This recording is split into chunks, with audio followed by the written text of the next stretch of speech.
Get your head doing a 900, bro. They make you spin right around, bro. I'll just say this: insurance is important, everyone. Yeah, I'll tell you that. It's not fun. absolutely. Insurance. It's a form of oppression. You're going to be so mad for the next, I don't know. Well, how long do you think you're going to live? Another 55 years? You're going to be mad that entire time about this. Oh, my knee that one time. Yeah.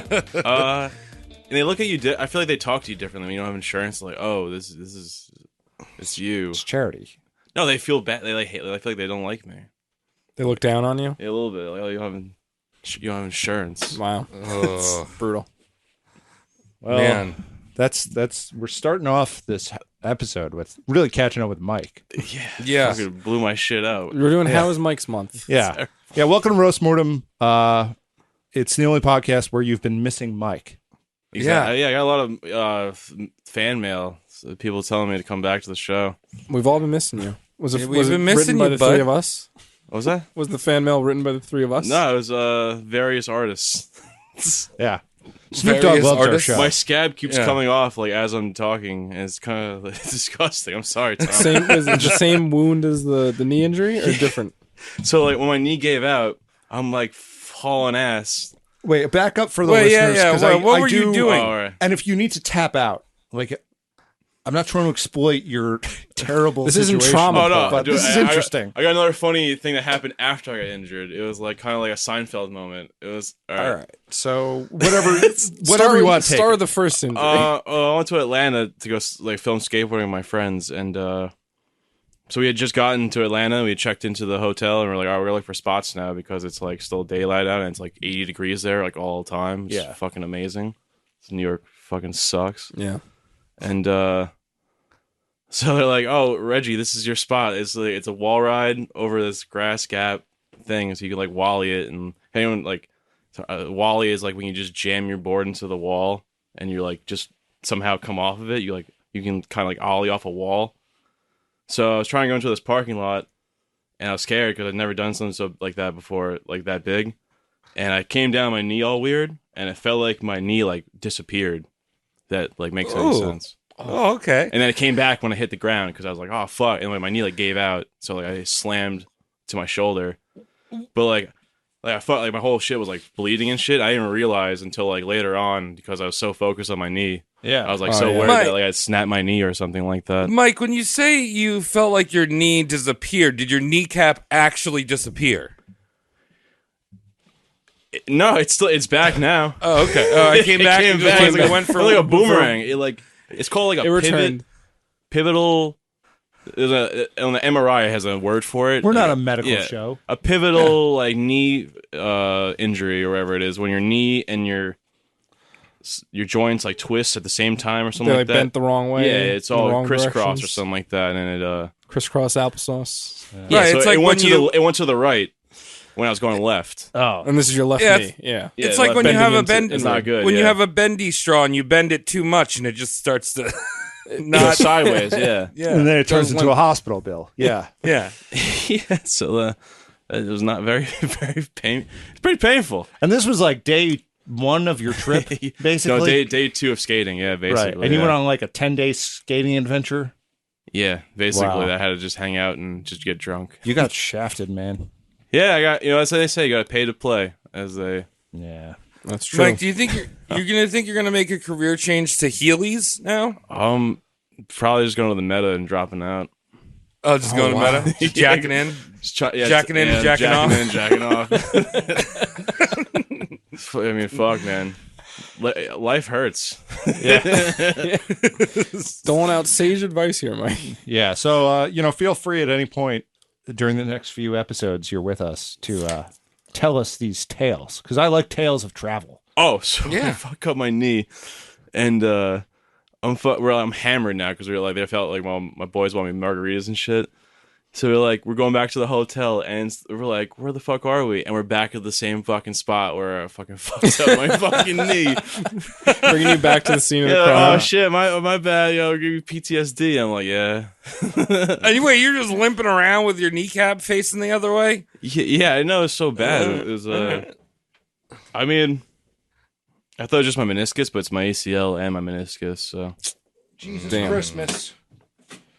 All right, Mike. One last thing. You said you're in the South. You went to the Waffle Houses a lot. Yes, I went to like one like pretty much every day. What was your order?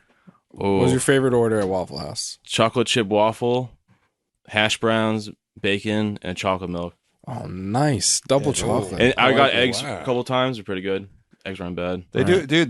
They do a nice running Dude. egg there. Yeah. Man, that's a fucking good grease delicious. spot. Yeah, Waffle bacon House was. It gets a lot of shit talk from us Northerners, but it's It's good. great. I think it was I'm in. fantastic. Fucking sold on Everyone's that. super 24 nice. hours a day, Everyone- right? Most of them are 24 Yeah, hours a 24 day. hours. Yeah. Everyone's It's super basically nice. when I IHOP went there. though, right? Yeah, it was like IHOP without the pancakes. It's greasy. I They just have said that to pancakes there, piss too. off the Southern listeners. Yeah, you pissed me off. Yeah. God damn it. All right, Mike. We will come back to more of your tales. Yeah. Tales from Connor, the road. tell me how your week was. Well, speaking of torn ACLs, it must be going around because Lizzie and our dog might have a partially torn ACL From all that athleting around the couch. from all those jumps up and down on the couch, and then walking outside, take a big shit, and walking back in. He's an old Was dog. your dog trying to poor make Harry. was your dog trying to do a Wally or whatever, Wallarang or whatever Mike was trying to No, do? he Waluigi? was dropping in on the half pipe run, and damn. Harry was just getting kinda, gnarly. his leg kind of went out. Yeah. Did it wrong. Danny weighed it. Danny waited. Yeah. Yeah, so it must be going around. Hopefully, just put You're on not some gonna win. rest. You guys don't catch it. Yeah, I'm spreading it. Oh, dude, I'm gonna stop using my legs. ACL 18. You got anything else, Connor? No, nothing more exciting than Mike's adventures. So. Yeah, it's good. Travis, tell me. I know What? you've been sporting. Yeah, let me tell you about my extreme sport. It's called floating. Oh I yeah. am now a pro Travis Lee pro floater. Ooh. Video game's coming out next month. That's pretty dope, And Travis. you basically just have to hit nothing because you don't have to do anything. Just watch a screensaver of me floating around the tub. It was so good. I want to go all the time now. I felt so rested. Because you can float so well, you can like crack your back. You know, like you can just like, oh. Oh wow. So were On you water. You were moving around a lot in the water while floating. I mean, at first it was like kind of like a little novel, but then I was like, I'm gonna do some stretches, and I just like floated in the darkness. oh, nice. Yeah, You touched the walls at all? yeah. I mean, I'm a big guy, so the tub was. I mean, like, if I positioned myself right, I could like extend everything, Okay. and then just like starfish out. But then like I'd like tap the wall and be like, oh, that's weird. Nice. So yeah, I did that. I was a floater. I became my hero. The floaters I make every day. Congrats on that too. You're an American Yeah. hero, Travis. I've also been playing the Elder Ring, the new Dark Souls game. And let me tell you, I don't know what I'm doing. I'm just running around killing ugly people. My new favorite thing in the game is lighting giant crabs on fire with my fire magic. All right. Love a good crab enemy. Yeah, What are video games? I don't know. Stimulants. Yeah. Complex Tom- puzzles. What are they? Tom, did you light Point and any click. crabs on fire this week? It's a good question. It's well phrased. I haven't been going out, post surgery and just COVID crap, everything. Like I don't want to go out and wear a mask at a bar and shit. Like I'd rather just be home. I'm back on this. I am drinking again pretty frequently, which is fine because now I understand everything about programming. I'm actually Bill Gates' best friend. So it's cool. But I went out to a place in Huntington, and it's a nice bar. I don't want to name it. I do recommend the venue, but they were doing some kind of art show there. And this is a night where I realized I hate art.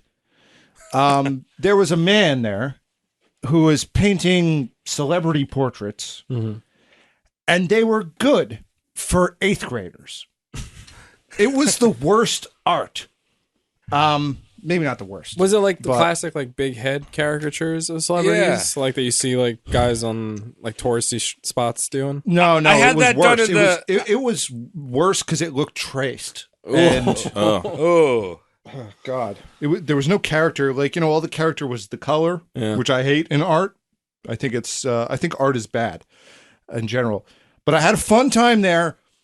because there was a jazz band playing, and whenever there's jazz band, You have a good time. you get Jazz horny. hands. You get horny, That's right. yeah. And you, but Oh, Jazz so is you get the sax, second you get horniest horny. music. Do you I get have a pro- horny, or do you? Sorry, do you get horny or do you get saxy?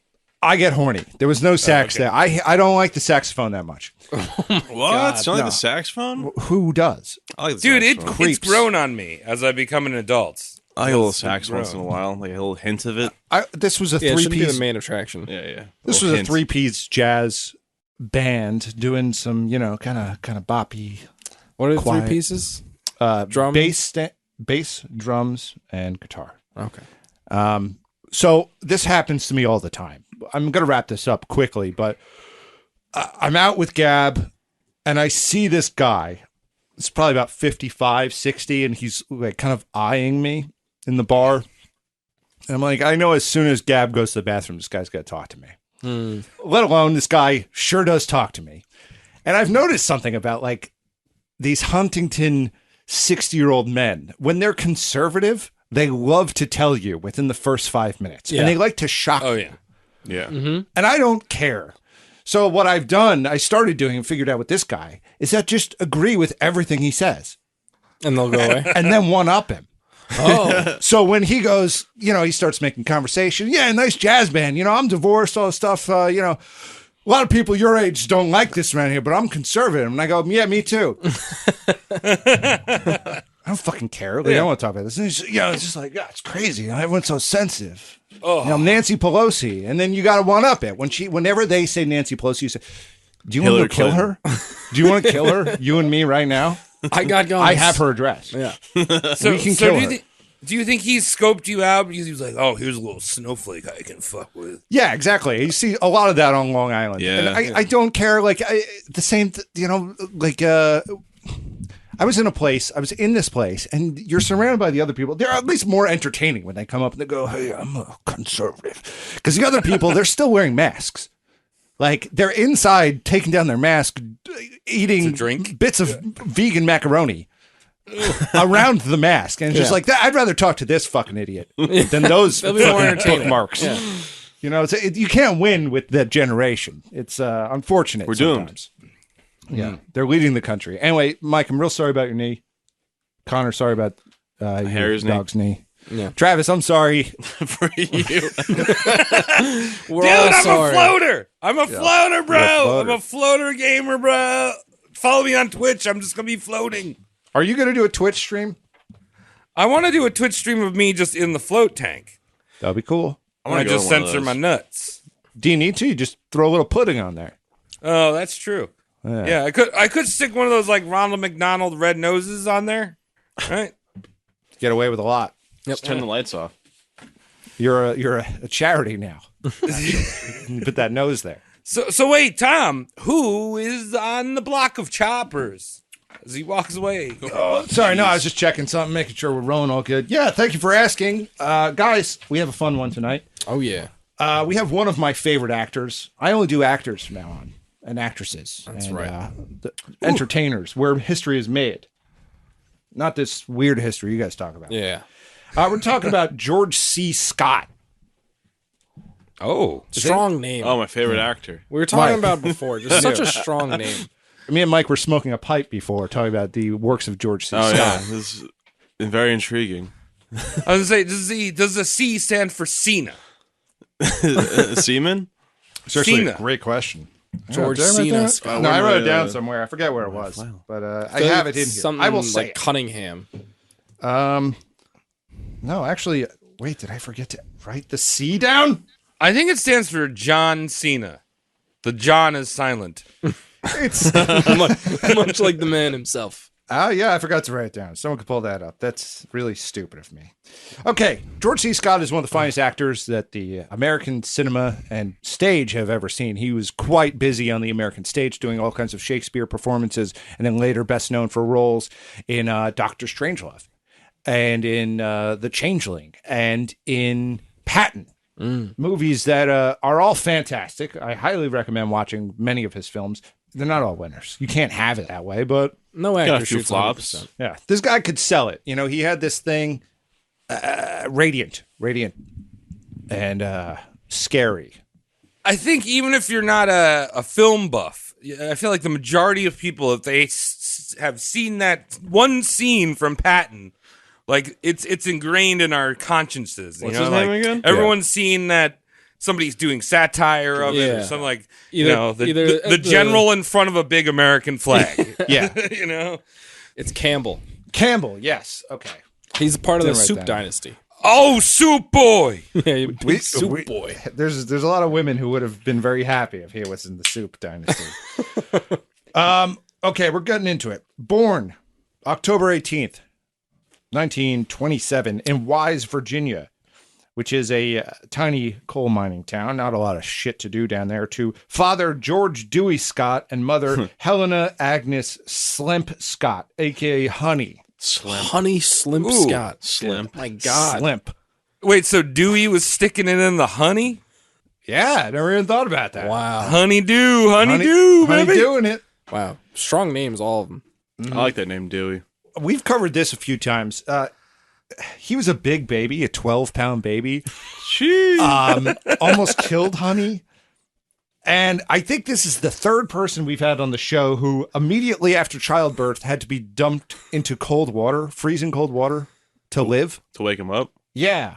Because sometimes babies back then, they would get born and there wasn't the medicine. They were born in the houses. And they would So it was like dump of cold water? yeah, throw it in the river. Like I think Hank Williams ran into a river and like That's sick. dunk. Yeah. I think Tallulah Bankhead, too, is the other one that got to get dunked. Why do these crazy. famous people all like getting dunked? They're all supposed to be on Figure It Out. All right, there's four of us here. Eventually we're going to have kids. One of us has to try this. Yeah. Dump the kid in water, see if they become famous. It has here's the thing, it has to not be breathing when it comes out.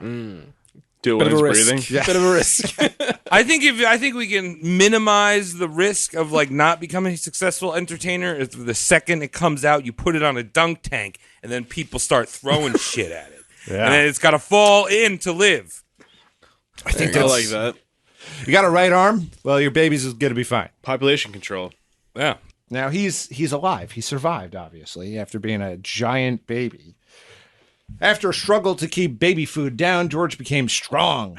Check this out. He becomes the second in a Wise County baby contest, which I couldn't find any more information about, but was written about in my reference book. It was like he was the best baby in town, or second best. Well, you said there's not much to do in the town, so every month, why not have a baby contest? That's a big ass baby, too. 12 pounds. It's huge, man. It's twice what I weighed.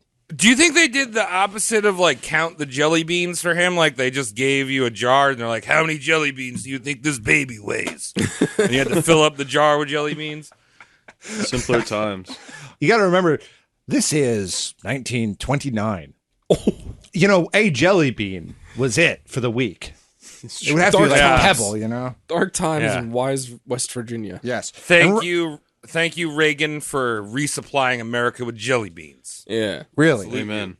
So lots of mines were shut down when he was born. So luckily, Honey's father was a prominent man in town. He was a judge, and his cousin was a congressman. So they had a little bit of, they had a little more money than the next guy, but still relatively poor. This was a very poor town. Yeah. His father, George, was a very hard worker and saw all the shit going on in Wise and said, let's get out of here. Let's go over to Pontiac, Michigan. Nice. Industrial town. It would be wise to leave. Exactly. So we never see Wise again because Wise is done. Okay. Okay. Now, Dad works crazy hours, leaving Honey to raise their son. She nurtured the creative side in him, so he was given a lot of artistic expression in his younger years. Explains the acting. Wait, so did he have any bros or sisses, or did he like punch the walls of her vagina as he came out and like Ruined it fuck all. you? So Block the exit. He's the first one, and then we're going to get into that. Yes, he has some, but it's there's stuff happening that we need to cover first. As a boy, he showed interest in theater, but kept it to himself since his mother kept bugging him to do recitals every time a guest came over. So you can over-nurture this stuff. We know this. Easy. Yeah. Spent a lot of time in theaters, getting acquainted with the old cowboy movies, and then later he got into the gangster stuff, Cagney, Bogart movies of the 30s and 40s. 1935, At age 8, they moved to Detroit, where Honey gets peritonitis. Can't say this. It's a blood disease, and she dies. Bye, Honey. Very sad. Damn. Man. I wish somebody gave Honey a blood boy. Mike, if you were around, do you think you'd be Honey's blood boy? Yeah, sure. She paid me. You just don't want Never to give her mind. any torn ACL disease. Yeah, just no blood from the Gotta knee. take that risk. That's that risk, honey.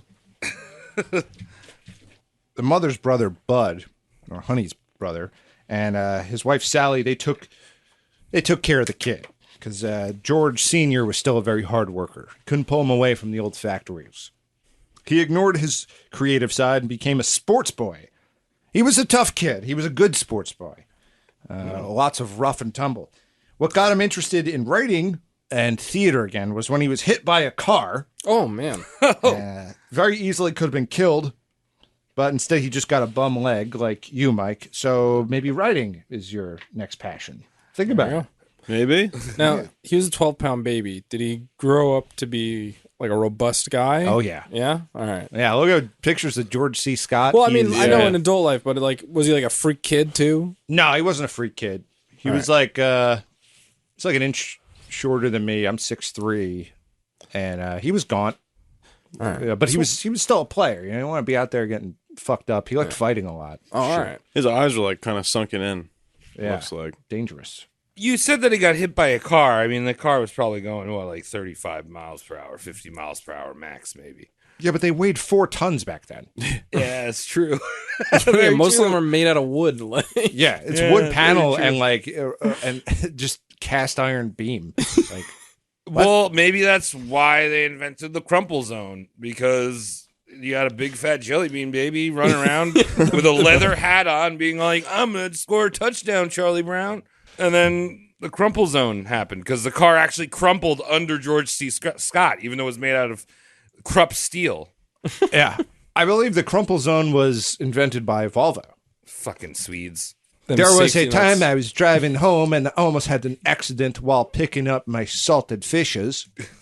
And thank God that didn't happen. The front of my car cardioned.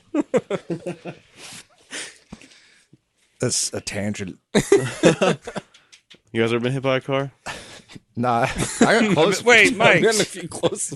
I got hit That by sounds a car. like you've been hit by a car. Yeah. Tell me what did it do for your writing career? I went to go take a Regents. I was on my way because I failed my Regents the first time in the summer. Had to ride my bike to the high school to take this fucking Regents. And this old dude rode through a stop sign and just fucking clipped me. Oh, Landed on his hood. And I was like, yo, what the fuck, bro? And he like tacoed my tire. And I was like, I'm all right. I'll just try. It wasn't that bad. wait, he didn't give It you a just fucked with blank my tire. check? Huh? Like in the movie Blank Check, when the kid's bike gets fucked up, you didn't get a blank check? No, I just got like this like scared like look on his face. I probably should have sued him, but I was in 9th grade and I was like, I have to go fail this thing again. Yeah. Priorities of I age. failed the Regents. What regions was it? Algebra. Oh, brutal. I didn't even take that one. You know why I failed algebra? This I can't say this. Say it. I sat in front of this math class, and my teacher had the fattest butt, and I really just did not pay attention at all. I would just stare at her ass the whole time. Every time she was on the chalkboard. and I would you like just- that's why I fell behind so bad. I'd be daydreaming and looking at her ass. Or some shit. This happens in Too conversation all hot, the time. too hot of a teacher. Like people talk about the school system and how fucked up it is and shit. It's just like, well, you ever think about the fact that every single boy in a high school is just endlessly horny? Yeah, And like you're it's true. expecting them to just figure to out their focus career. on- yeah, Too close to Focus her on just anything. Yeah. riding on the chalkboard with her ass just be like, I was just be like, whoa, this is crazy. Dude, when you're like in 15, ninth grade, you're like, this 16, is basically sex. Yeah, basically. Just jotting down notes but not taking any like not paying attention. All right, Type- what is crazy. Mr. Sorry, that was Scott tangent. doing? Yeah. Sorry, no, I want to hear Mike's take. I miss it. That was a good tangent. That was Yeah, no, great. it was a good tangent. Criticize the American school system. Yeah. Got it Well, all. let's in. change this, guys. Got it all out. Yeah. All right. So let's talk about high school. And after graduating it, George C. Scott enlisted in the Marines. Now, he gets in 1945. He was hoping to see some action and was scheduled to deploy in Japan. But war ended by September 1945, and he never quite makes it over to the theater. Looked out. That speaks to his character, the fact that it's 1945. You know how bad the war in the Pacific is for Marines, and you're like, I want that. I Yeah. want that action. Oh, yeah. A lot of pride there. So George was tasked with several desk jobs for the Marines, which is just a nightmare. Some language education for the servicemen, and assigning plots in the Arlington National Cemetery. That's pretty grim. That's actually the setting for the next Call of Duty. You just have to every round you just have to lay out where the graves are going, and then you have to help. You do ESL for some of the other. It's every soldiers. gamer tag of someone who's played COD from going back to COD 1. They've just been saving the database. Jesus. All right, if you want to play, you got to put a bunch of Yeah. these in the ground. We're exposing the cost of war. Call of Duty after war. Or home base. I don't know what the fuck you could call that. Peacetime. Peacetime. Peacetime. All right, Soap. But Our nothing's first going job on. is to bury this bloke. I mean, look, I think to some dudes it would be better than like being shot at. That's true. I'd take that over any day over being fucking killed. I don't know. This seemed pretty bad because he had a lot of work to do at Arlington. Yeah. And he had to deal with a lot of widowed women like all the time. Well, that's not always a bad thing. That's Well, fucked up no, to because they say. come in, they're crying. None of these women wanted to bang. None of them were primed. Later He was not in the Johnny Sins role. You run into them in town, but hey, what's Remember, I buried your husband. yeah, Plot D96. exactly. I think that's we a talked. connection. I think we talked about it on Krupp with like the fact that like these ordinances were still exploding like up until like Yeah. they still are. I mean, there's still bodies coming back from World War II in Korea, so he was probably a little bit busy. Yeah, that's you true. know, in 1946. Yeah, a lot of work to be done. Yeah. Yeah, I mean, it's a lot of scraping, if you would. By his, let's see. Sorry, I had a typo here. Cut this out. Sorry. During his time in the military, his love for writing was in full throttle. He wrote all kinds of stories and papers and sent them to publishers. Lots of rejections. Of course, this is when Scott starts picking up a drinking habit, which is pretty much a characteristic he will bring with him for the rest of his life. This, coupled with a short temper, led to a lot of fights. George C. Scott loved fighting, and he would just sock anyone. Oh, Really? okay. Yeah, he was like before all the lawyers got involved and stuff. Just quick punch, solve everything. Anyone Yeah. in the nose, like it didn't matter. George's nose had been broken 4 times in fights in his life. Once in a mugging. You saw his face, right? Yeah, he looks like he's like Stonehenge, not Stonehenge, just Stoneface. Actually, Stonehenge is he's pretty close to that. Yeah, like someone like chills out his eyes, but he's got like this big forehead and Yeah, you'll see. I mean, it's on the Instagram and stuff. We'll have like the man's nose by the time he's in his 20s is like it looks like it has been pounded on. Like he looks like Yeah. a boxer. His face looks like it's made out of bricks. I mean, I'd hate him if he punched me in the face for no reason, just like because that's what he liked to do, just punch people in Nah, the face. it wasn't like a no reason thing, but miscommunication could happen quickly. Like he wasn't the kind of God. guy to start the fight, just like let's start a fight. But, But if he was the someone kind of bothered guy, him yeah, immediately. very short fuse. Oh, okay. Now, most alcoholics always have their drink of choice. Do we know what George's was? A lot of vodka. Vodka guy? All right. Ooh, vodka. Ooh, I don't know. That's a little bit communist for me. Maybe this man shouldn't be playing one of our maybe not so greatest generals of all time. Yeah. Well, Maybe you should have been playing a Ruski. that's a good point. Actually, he really did hate communists. Well, why was he Of course, drinking with the a commie name juice? like that George C. Scott in yeah. the Marines, you're gonna hate communists. I mean, I'm sure he was drinking other stuff. I don't think there was a limitation. Right. No, there never vodka's is. good. Yeah. He was discharged in 1949, about a year before the Korean conflict. Coincidence? No Coincidence? Yeah, you they were think? waiting for him to go. He's the one person I feel bad for that served between 46 and 49. The one guy who wanted to murder those Tojos. Get this One guy guy who over might there. have like had combat like solve a few things in his brain. Yeah. He may have just been a quiet dude. Yeah. Sitting at home. I went back to Pontiac, Michigan. Yeah. And learned upholstery. That was my life. But no, we got George C. Scott, the great actor.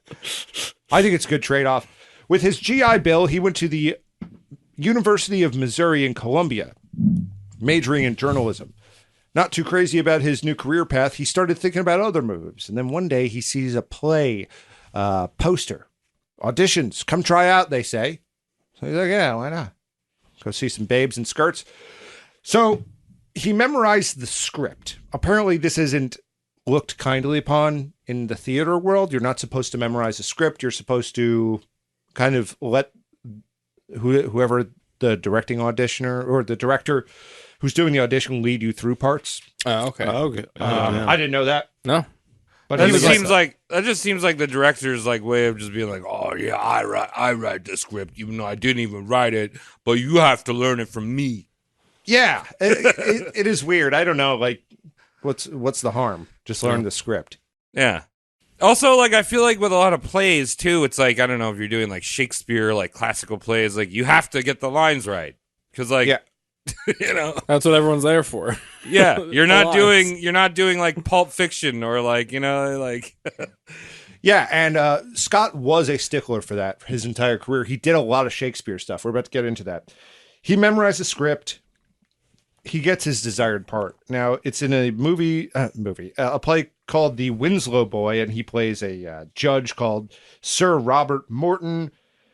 This was the path to acting for him. He really liked stage stuff. He never took any classes at all, this guy. Now, if you did some research and just started watching, you would think he was one of the highest trained because of his deliveries. His deliveries are just freakishly good. Might I say better than Oliver Reed's? I wouldn't say that, but close. Content. You could maybe go scene for scene. I don't know if anyone will pass him in your heart, No, absolutely not. George C. Scott, he holds a place in my heart. but not a hub of Oliver. Nope, not the Oliver Hub. Is he above? Who is the other guy you throbbed over that one time? Oh, Cary Grant. Cary Grant. Where's Well- Cary Grant? Here's the thing. Like, I'm not I like Cary Grant, but he is a perfect person. Yeah. But he's not as interesting as Right. Scott or Reed. Yeah, he's just the handsome man. He's handsome. He shows up. He does his lines. He's a gentleman. You know, maybe sucked a dick or two, allegedly. We don't know. All good stuff, really. During his university years, he acted in a whole bunch of plays and was noted for many of his acting capabilities as well as his writing. A well-respected writer on campus, having won a few short story competitions by this point, and even teaching a class on English mastery. Yeah, regular old R.L. Stein. I don't think I ever read one of those books. Dude, What? Beast from the Really? East, man. Yeah. Beast from the East. Yeah, they rubbed me the wrong way. I love those books. Yeah. What's your favorite, Mike? Can't remember any of them. What's I your remember favorite reading them as a cover? kid. What's your favorite cover? I thought they were all dope. That's why I was attracted to them. Say cheese and did it. But the fucking Scholastic fucking The book fair? yeah.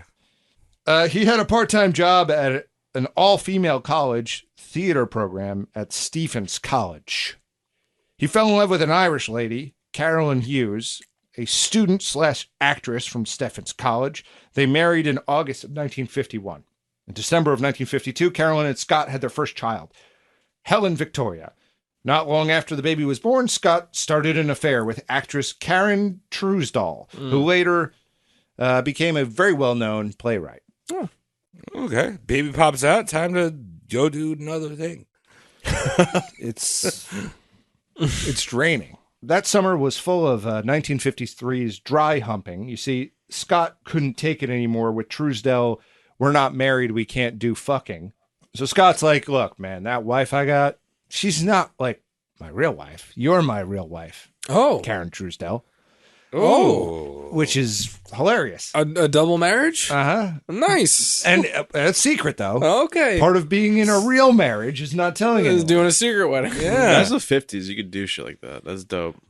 Like town to town, street to street, you could do shit like that. There were probably so many back in like the 30s and 40s who had like that's so fucking multiple families in crazy. towns. Like, there's no internet. There's no phones, barely. Like, Oh, yeah. Yeah. Nothing. Do you think he kept his second marriage's ring on his toe? He had like a toe ring. I Like he had his Swap wife's it out. ring and This then is what second wife. What we do in West Virginia. yeah. That was Tuesday's ring. Shit. Carolyn's like, why are you we're always wearing socks in the shower? Even. I have a He's condition. like, do I have to sock you in the nose? Now, funny thing about the ring. So he had I think his grandmother's ring or something, and he gave that one to Truesdell, and she lost The it. second wife got the grandmother's ring? Yes. So he knew with the first one going into it that it was not serious. Yeah. And Truesdell actually lost that ring on the first day she had it. Truesdale, What'd she what'd you do? We don't know. It's probably at the beach. She was trying to juggle it. She was really excited, so she was just throwing it up in the air. Unlike Oliver Reed, Scott was often drunk before and during performances, but had a magical ability to seem sober while on stage. Drinking had taken over, and this was fine with George C. Scott. One night, after a nice show, driving his second wife, Truesdale, home, clutching a bottle of brown, he cracked under the pressure of his new double life and started yelling, "It's the only way!" while switching into a lane of oncoming traffic.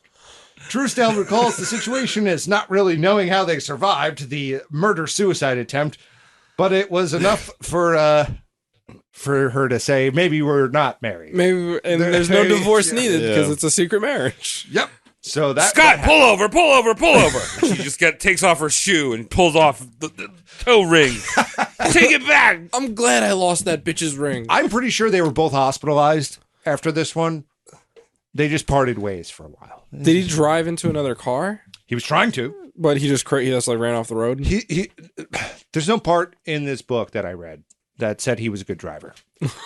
So maybe he was aiming to and just Missed. Well, Ended you up in know, a I bush. mean, it's what, the 1950s. The only thing illegal about that is nothing. You can drive on the wrong side of the road and drink and drive. yeah. No seatbelts either, right? They didn't no have seatbelts. seatbelts. Fuck But no. that on it. Yeah. Damn, what a time. Yeah, freedom. It's better When to it rains. fly out of the car. Yeah. Yeah, that's true. Land on some grass, maybe.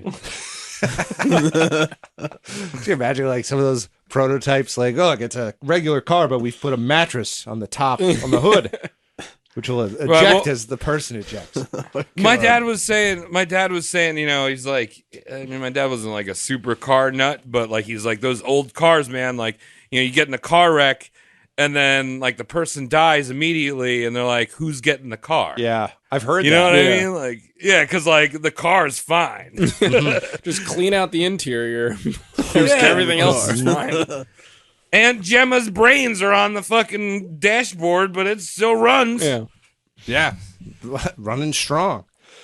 He quits school and the Steffens Playhouse and sends his real wife and children, or child, to live with her brother in Ohio and tells her he's going to Broadway and he's going to send for her when he has steady income. All right. So That's broad. as it turns out, I was lying and Truesdale did not cut off their marriage. I read that wrong. Oh, okay. So this was not a big enough of an episode for Not her yet. to go, I'm not doing that anymore. So she Driving actually, into it. Truesdale goes with him to Broadway. Wait, so where were they living before? Was there still in Pontiac? They are in Columbia, Missouri. Oh, right. Yeah. Right. He is at school when this is happening. The accident happens. He quits school, And now he's off to Broadway. off to Broadway.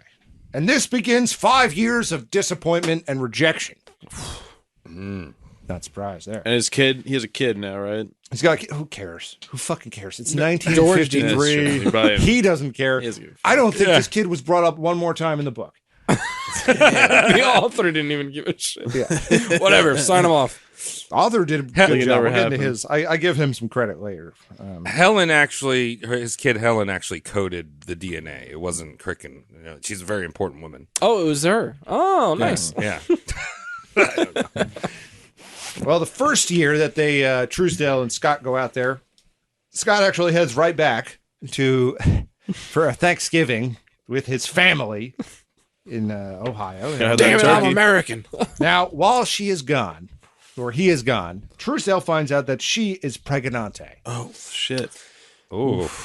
Now, Got baby mama pregnant, or side chick pregnant. it's funny too because before he left to go to New York and Broadway, he does bang up the first wife again. So now he has 3 kids under the belt. So he's 3 for Dude. 2 right now. Yeah. I feel like both Dude. of those numbers are going to increase as we go. Yeah. Well, we have 2 on the dock. I think one of them doesn't matter.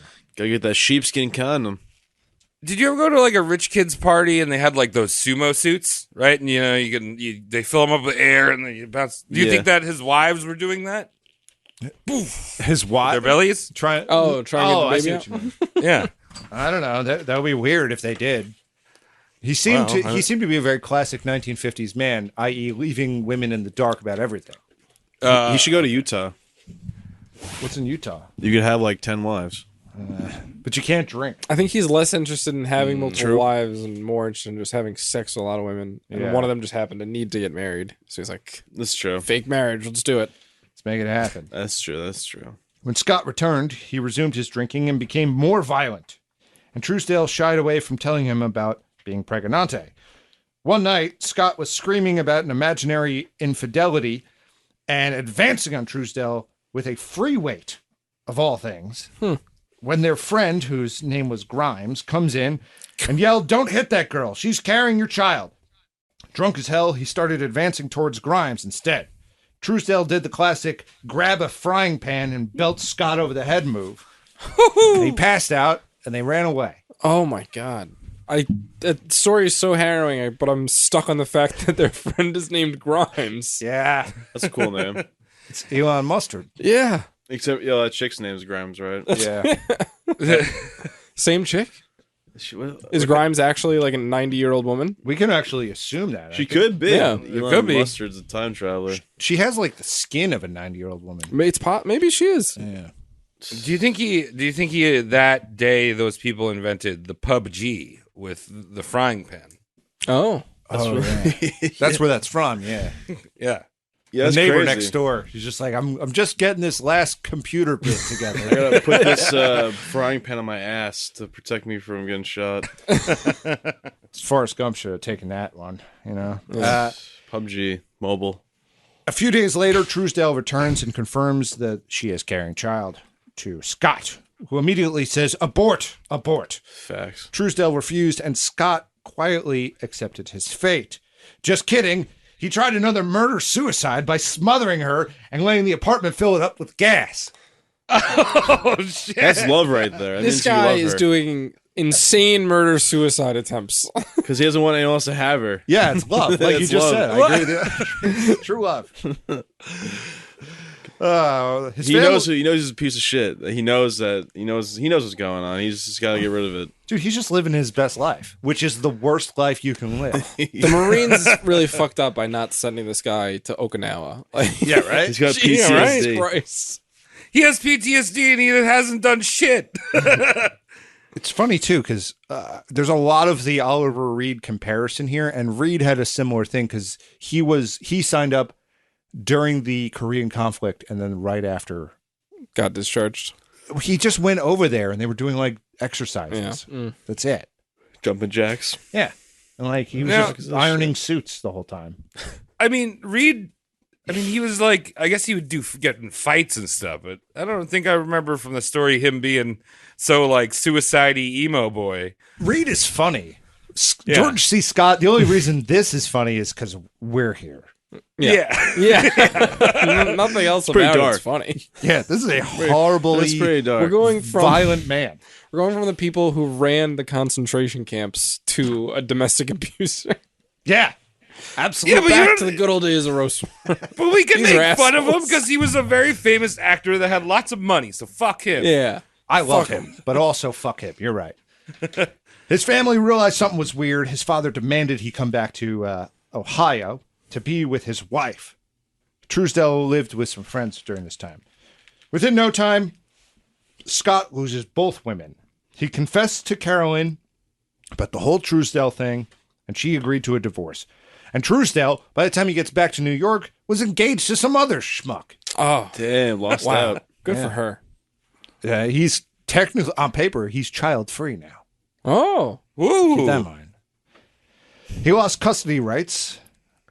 None of them. Sounds Great. Sounds right. So we're back to zero. Yeah. So right. fucked. So we went from Just 3 Scott. and 2 to 0 and 0. Yeah. And in a lot of ways, he's broke at this point. No school, no job. Family doesn't like it. Nothing. No prospects. So he moves back in with Dad to his new house in Pontiac, Michigan. And this is where the first sitcom occurred. My suicidal drunk son and dad. Classic. So he's like, how old is he here? Like in his early 30s? No, this is 20, your age. 20s, mid-20s? Yeah. He is bopping. He acted in the local Will Away Theater, which is probably like equivalent to the Purple Cow around here. It's not real theater. It's very amateurish. He found himself in jail a few times for breaking the alimony orders, as you do. Mm-hmm. Whose fault is that? Probably the judge's. Probably. Bill Merrill, the Will Away Theater owner, was asked to send some of his best performances for a Hollywood screening for Warner Brothers. So, of course, he picked Scott. He's probably the only guy worth it. He was put up in a motel 8 miles away from Sunset Boulevard, where he would walk every morning to meet agents. No bites there. When? Sorry, did I miss it? When did he end up in California? He was with his dad for like 6 months to a year. Oh, okay. And that was in Michigan, and then he was like, fuck it, I'm going to California. Well, and he was like endorsed to go out there because he was doing the screen test thing with Warner Brothers. And like the way movie contracts worked back then, they were very different. They'll keep you on the hook. It's not, you don't go for a part, you go for a contract for Warner Brothers. We've talked about that. Right. Like, yeah. Or it's like you're going to do 3 movies or like 2 movies or whatever it is. Yeah. Exactly. They do like big deal signing stuff. Actually, I think we were talking about like Brando was the guy who kind of broke that. Yeah, Marlon Brando broke. Well, he was signed on to a whole bunch of contracts, and he was like, "Fuck them." He's smart. That's why. Yeah, Brando. We're gonna get into part 2 because the meeting of the minds. mm-hmm. He becomes a short order cook, though. In the meantime, how'd he cook them eggs? Fried and fertilized? Oh yeah, dude. He took notes from the best. As you could guess, Scott was not an LA guy. He didn't like the liberalisms. Like Doesn't seem like his town. No, he was pretty traditional man in a lot of ways, and then He likes Pontiacs. loves Pontiac. Love a good A Firebird. little Michigan Pontiac. That's right, Mike. Sorry. That's upstate. Up north. So he is fed up with the industry type, these mentally ill people that run Hollywood, and George does his own. I'm going to be a hobo for a couple of years. And does the Jack Kerouac dream that so many people wish they could have done. That's why sick back then. You probably wouldn't get. I mean, he probably could get murdered, but no one's going to murder George C. yeah, Scott. He's a big guy. Yeah. He might murder someone. He might. Yeah. He's the guy you don't maybe pick up. Maybe he did during this hobo time. Dude, and Yeah. we've also talked God. about just like how crazy, how crazy it was to just live back then, right? Like you get an apartment off working at a gas station or whatever. So if you're homeless, you know what I mean? Like you're never gonna not be able to eat. All you have to do is do a little job here or there, like cut someone's lawn, and you've got like dinner for the week. Yeah, there was always work to do. Damn. Yeah. After tumbling around for a while, he's like, all right, this isn't for me either. I need a shave. He gets his life together. He calls his sister Helen, and she takes him in her place in D.C. Now, after his brother-in-law gets him a job pouring cement, he sees a flyer for a stage production, and the actor in him couldn't resist. He also meets his next wife, Patty Reed, at the next play. Of course, this is a great place to pick up chicks. So is he doing theater because he likes theater or because he can meet women there? Oh, he's doing it for the theater. Okay. He is very dedicated. Yeah, All right. It's theater, alcohol, and then pretty much nothing else. That's the important hierarchy scale. of needs. All right. Yeah, they meet in this production, this local place in DC, and it goes fine. And they go, you know what? Let's try that Broadway thing again. Let's go to Broadway and see what happens. Let's be Cats. Wow, yeah, think about that. Let's do Cats. Or Wicked. Let's do Then before Wicked. You just imagine George C. Scott on a broomstick, like getting all mad at the stagehand trying to fly him around. What is this music store? Kuna Mitega. What does that mean? The Lion King. I wish I could do a real good George C. Scott impression. I think it's impossible. You sound like a pack of cigarettes like after you like smoke. Yeah. Oh. He smoked a lot of cigarettes. Ugh. A big old chest on him, too. He'd be able to squeeze out. While looking for acting gigs in New York, Scott worked overnight at a bank. He'd get in at midnight and leave at 10 a.m. And by noon, he was hammered and ready to fight people. Hell Venting yeah. his frustrations. One friend noted that during this period, he punched so many walls and mirrors that it surprised he could still able to close his fist. Oh my god, jeez. Scott did find some steady work in the Sunny Parlor Playhouse in Ontario, so he shipped up there, and he was immediately a dark presence amongst these fruitcakes. Mike, you go OGs when he's like, people could barely open his fist, and then you've been banging your knees into concrete for fucking 15 years. Yeah, but Now you're walking around with a cane. But punching holes in the wall is like It's only spoiled kids Yeah, I do feel that, that's and so, George like- C. Scott. that's such like Yeah, a okay. that's such like a outburst. I feel like it's when you see someone punch a hole in the wall. Was he doing it because he was like be alone in a room and get angry and he's like, there's no face to punch here, so I got to punch the wall? I guess so. I mean, it came in a lot of reasons. He can get mad at anything, and he would just go to punching. He had a lot of energy. He had to get it out. Well, do we know if he was actually punching walls or if he was just trying to role play as Mike with his tech decks? Oh! That's a good point. I got to write him. That's like me when I was 13, like kicking holes in my sheetrock. Well, yeah, because you were mad. Yeah, Probably I'd lost like a my video two- game. Yeah, I lost my Xbox. My parents took the cord, and I fucking kicked a hole in my wall one time. Nice. Oh, did you deserve it? Yeah, probably. I wasn't doing homework. I Yeah. was play Call of Duty all fucking day. Fuck you, parents. Fuck you, I'm trying to bury Sergeant Billy here. Dude, that was oh man, my dad was so pissed when I did that. Well, you should have punched him. Fight your dad. He used to fight way back in the day. Now you could beat him. It's unfair. Well, now you're borrowing his cane. Well, yeah, he's he's got a handicap. He's got like quadruple heart surgery. So that was like his like. He'd be like, you can't hit me because I'm sick. Yeah. my heart. Sometimes I can give a shit. I like how that's why. This is not, I respect your father. No, you can't hit me because I'm sick. Yeah, it was funny. Good times. Fun stuff.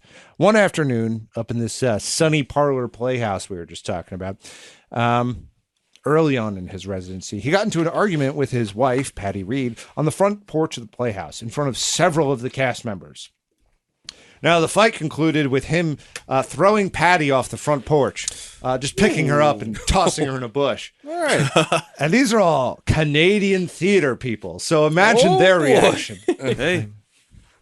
I'd be like, holy shit. This dude sucks. Well, I'm Canadian, so that wasn't too polite, was it? This guy's built like a moose, eh? Oh my god. Oh, what are you doing? After the small run at Sunny Parlor, it was back to low-wage work and hard times for Scott and Patty. Patty gives birth to her son Matthew, late 1957s. Things get harder, as you'd assume. Back in New York at his bank job, he catches wind of an off-Broadway production of Richard III, and they're holding auditions. Scott claims this to be his do-or-die role. He's like, I'm getting this one or I'm done. There you go. He gets it. Oh, Richard III is kind of like one of these characters in theater that is coveted. Is he Richard III? Yes, he is. Nice. Yeah, and he got Oh. rejected several times, and just based off of the other auditions and then having to re-audition and one of They the eventually kept producers him? liking him a lot, he gets the part. Wow. And he punches all the other producers so they don't have a vote. He just murdered them. Good part murder them. He looks makes like a sense as a murderer. Richard III. Yeah, he Quick he temper. apparently ruled, Conniving. Yeah. and he was a hit. This is George C. Scott is actually making waves in the acting community now. It's an off-Broadway production, but off-Broadway is starting to grow because people are kind of tired of the yesteryear Broadway shit. This is during Joe Papp's Shakespeare Festival. His company was big enough to get his name in the papers and the attention of Jane Deasy, which is his talent agent and was his talent agent for the rest of his life. In fact, at one point, he got all jealous that she was dealing with other clients, so he just paid her to be exclusively his agent. What? No. He did good. He did another role with the same company in As You Like It. And DC got, he got some work for Scott in TV. Scott did not like TV, but it was a paycheck. And it was much better than theater, these TVs. Yeah. It's, Andy Griffith's show? no, actually, I wouldn't be surprised if he did a No. guest spot on that. But he probably I did. was just trying to think of like 50s TV shows or some shit. He did, none of the early ones are worth mentioning. Oh. Because there were so many, like TV was very different back then. There were less series. There were more like Yeah, if it was very specials. few choices. It was like Yeah. select. It was few Right. choices, and it was like networks just going, yeah, we're gonna just put on like a stage, like we're gonna do a Shakespeare version of this. Yeah. We're going to do like a 2-hour thing of this for Right. this holiday. It wasn't like a series. Oh. Right. It's like back then, in the late 1990s, you had Survivor and Greatest. What was the one where they ran around the world? Now, Good Dad. The Amazing Race. Amazing Race. Now you could go watch Blind Animals Love on Netflix, or you could go watch, Kiss Me Upside Down Backwards on the other videos. Are any of those real? I don't know. There's one where they dress up like furries. Well, that's pretty cool. What about that show War? Because I used to watch it with my dad. It was like an old 60s or late 50s TV show about war. I don't even know that one. It's like MASH? War X. No, it's called War. Oh, okay. Don't know it. Yeah, never it was heard a really of old it. one. Well, I mean, I Yeah. hope it did well. Maybe it was early 50s, maybe then. It was a black and white. Yeah, it was black and white. It was dope. I recommend it if you like war shit. I watch this. I'm watching a lot of Pretty old sure it's shit. called War. Yeah. I don't like news. I don't like color anymore. It was on the Stars Network back in the day. Yeah. Things to note about this period in George C. Scott's life is we got a lot more money coming in. The drinking got way worse, and the marriage was. Crumbling. That's a nice light way of putting I it. feel like it always follows when all that shit's happening. It never. Seems like the more money Yeah. he makes, the more he drinks and beats his wives. I think it's enabling. All right. I think he's gonna beat his wife regardless. Yeah, I think you might be right. Yeah, right. That's my next book. The economy of housewife beating. Yeah. Well, that was probably part That was of normal the. back then, right? That was part of like the nuptials, right? Like, so you mean like, will you love to hold and to have, to beat the fuck out of every weekend? You may now give your wife a punch in the kisser. Yeah, punching the sock in the kisser, right there. Scott met trouble in his next stage role, called Children of Darkness. The role was introduced in a third act. His role was introduced in the third act, and by all accounts, it stole the show. So you have the show goes on. He comes out in the third act as his character. People are like, "Wow, who's this George C. Scott guy? I forgot the other two acts." Sounds pretty cool. Children of Darkness. Oh, it's probably the best. During the end of this run, he meets his next wife. All right. Number 4. She is a well-established actor, and she had a great career. Lovely woman by the name of Colleen Dewhurst. Now, Dewhurst and her Scott up. were professional together for about 4 months on the production. One night after a performance, Dewhurst went to a bar after locking herself out of her apartment, and Scott happened to be sitting there. They talk, seeds are planted. Now, they're both cast to do their first film. It's 1958-ish. Scott was doing The Hanging Tree, starring Gary Cooper. He pulls in about $5K on that one. That's 1958 money. That's so- good money. Yeah. Yeah. Back when a meatloaf sandwich cost you a dime. Oh my god, I'd kill Right? for a Isn't that crazy? dime meatloaf sandwich right now. Yeah. It's like so upsetting. I just said I'm watching all these old movies, and whenever someone orders something, let me get 2 coffees. All right, that'll be 4 cents. Fuck you, asshole. Yeah. Damn it. Like, even if you wanted to walk around like you were a medieval like rogue and like with a sack of coins, you can't even pay for anything anymore. Yeah, really. How am I supposed to do that? Yeah, I just had to Cash is have nasty. you have to have a. I have to have a medieval sack of credit cards. Which one would you Spread like these to out. use? I've got Discover. I've got the extra air miles. Dewhurst is doing her shoot, some movie, I don't care. Scott's out there, he's doing his thing. And they fell in love. Oh. When they returned from filming, they broke it off with both of their spouses. Dewhurst was married herself for 12 years. Damn. And they moved in together. She'd been married for 12 years. And she's like, I'm going to divorce this man to marry a guy who's got an untold number of kids from at least 3 wives. Yep. Does she know that though? She can really pick them. Apparently. He probably didn't tell her he had kids. You think? Well, he does it on paper. Yeah, on paper. You can't prove it. wonder if Trust that me, was, like, doll. In that first conversation, she's like, "Oh, so do you have any kids?" He's like, "Not legally, no." Some say I do. I see him. I think he was like big on changing the topic. I have no tax dependents, if that's what you're asking. That's what He fucking punches her right in the face. Yeah. Fucking bitch. So nice to see you again. How are your kids? Boo! He was cast in his first official Broadway play. It's called Comes a Day, playing sort of a...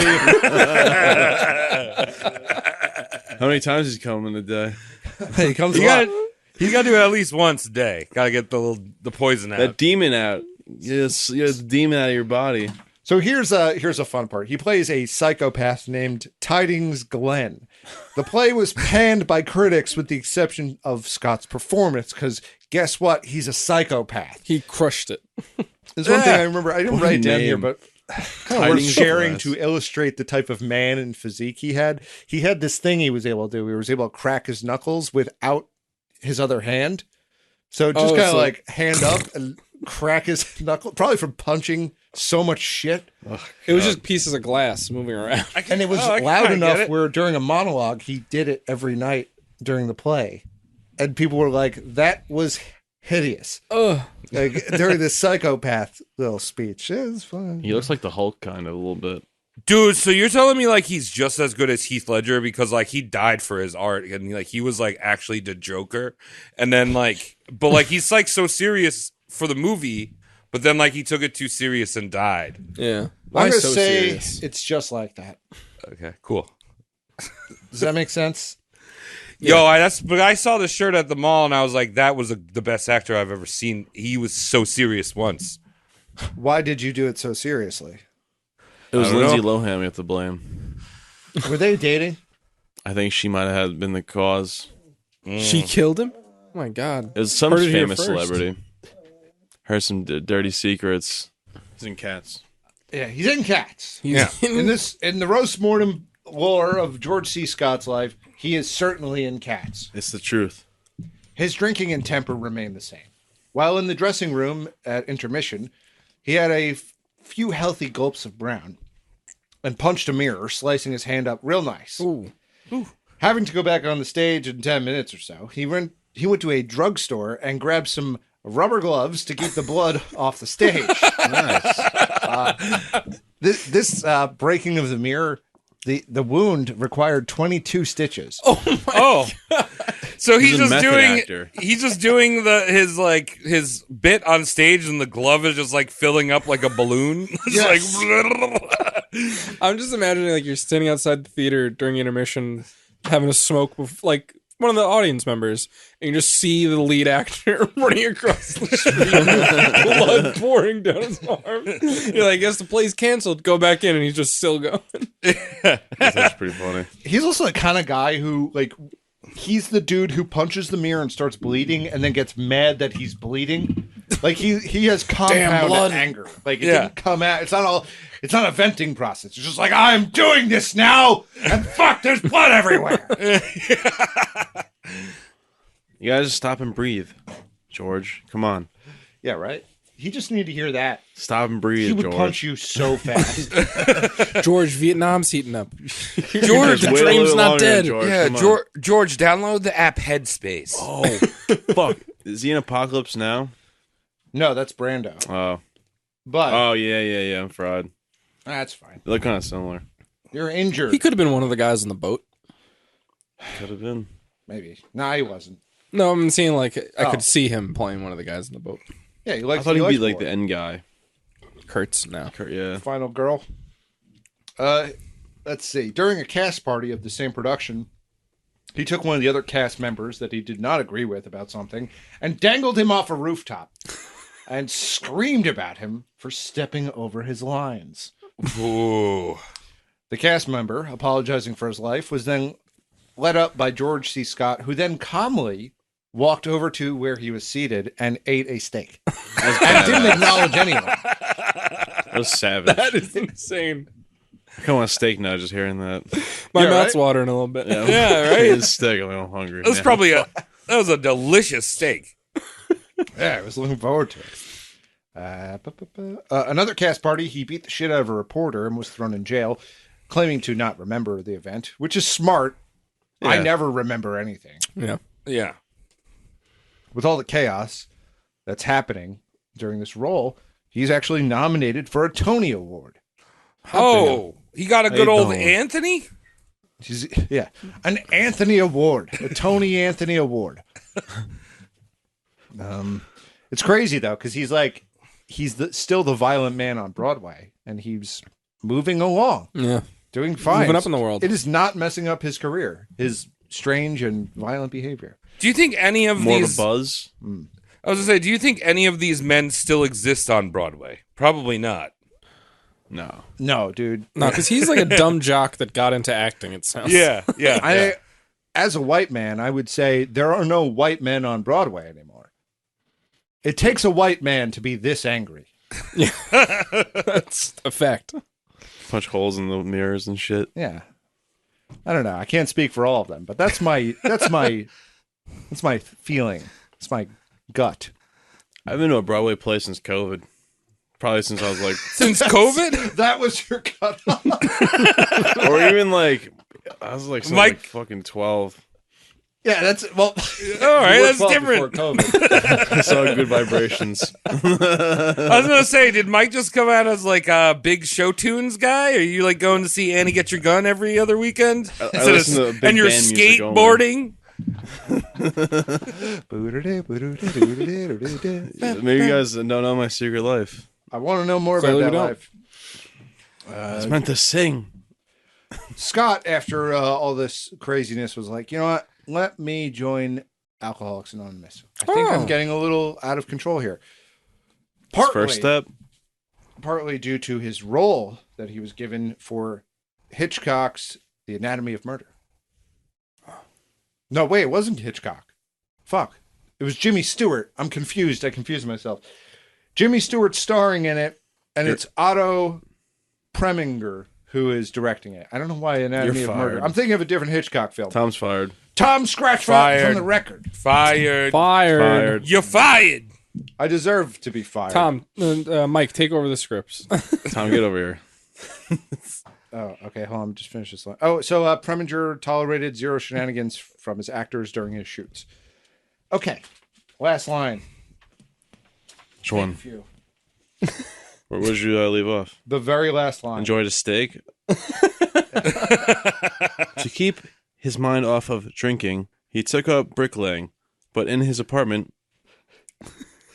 landlord was mad. Oh yeah, I don't write these scripts in full sentences, so this is gonna be really He terrible. took Can I- up can I rephrase bricklaying that? in his apartment. No, yeah, he just takes up bricklaying in his New York City apartment Oh. to keep his, but it's inside. I like that. He's not checking with any architects or engineers. He didn't need that back then. No permits, no codes. Fuck that. I need something new to punch. Yeah, right. This drywall ain't doing it for me anymore. I don't want a window anymore in my house. I have a part to do. Can I keep reading, Tom? Sure. Why don't you give me a few more? Well, I'll read one more line. Sure. Anatomy of Murder was somewhat of a hit, and Scott's role as attorney Claude Dancer was extremely well received. I think that gets Yay, it on that. Mike. Hey. That, All right.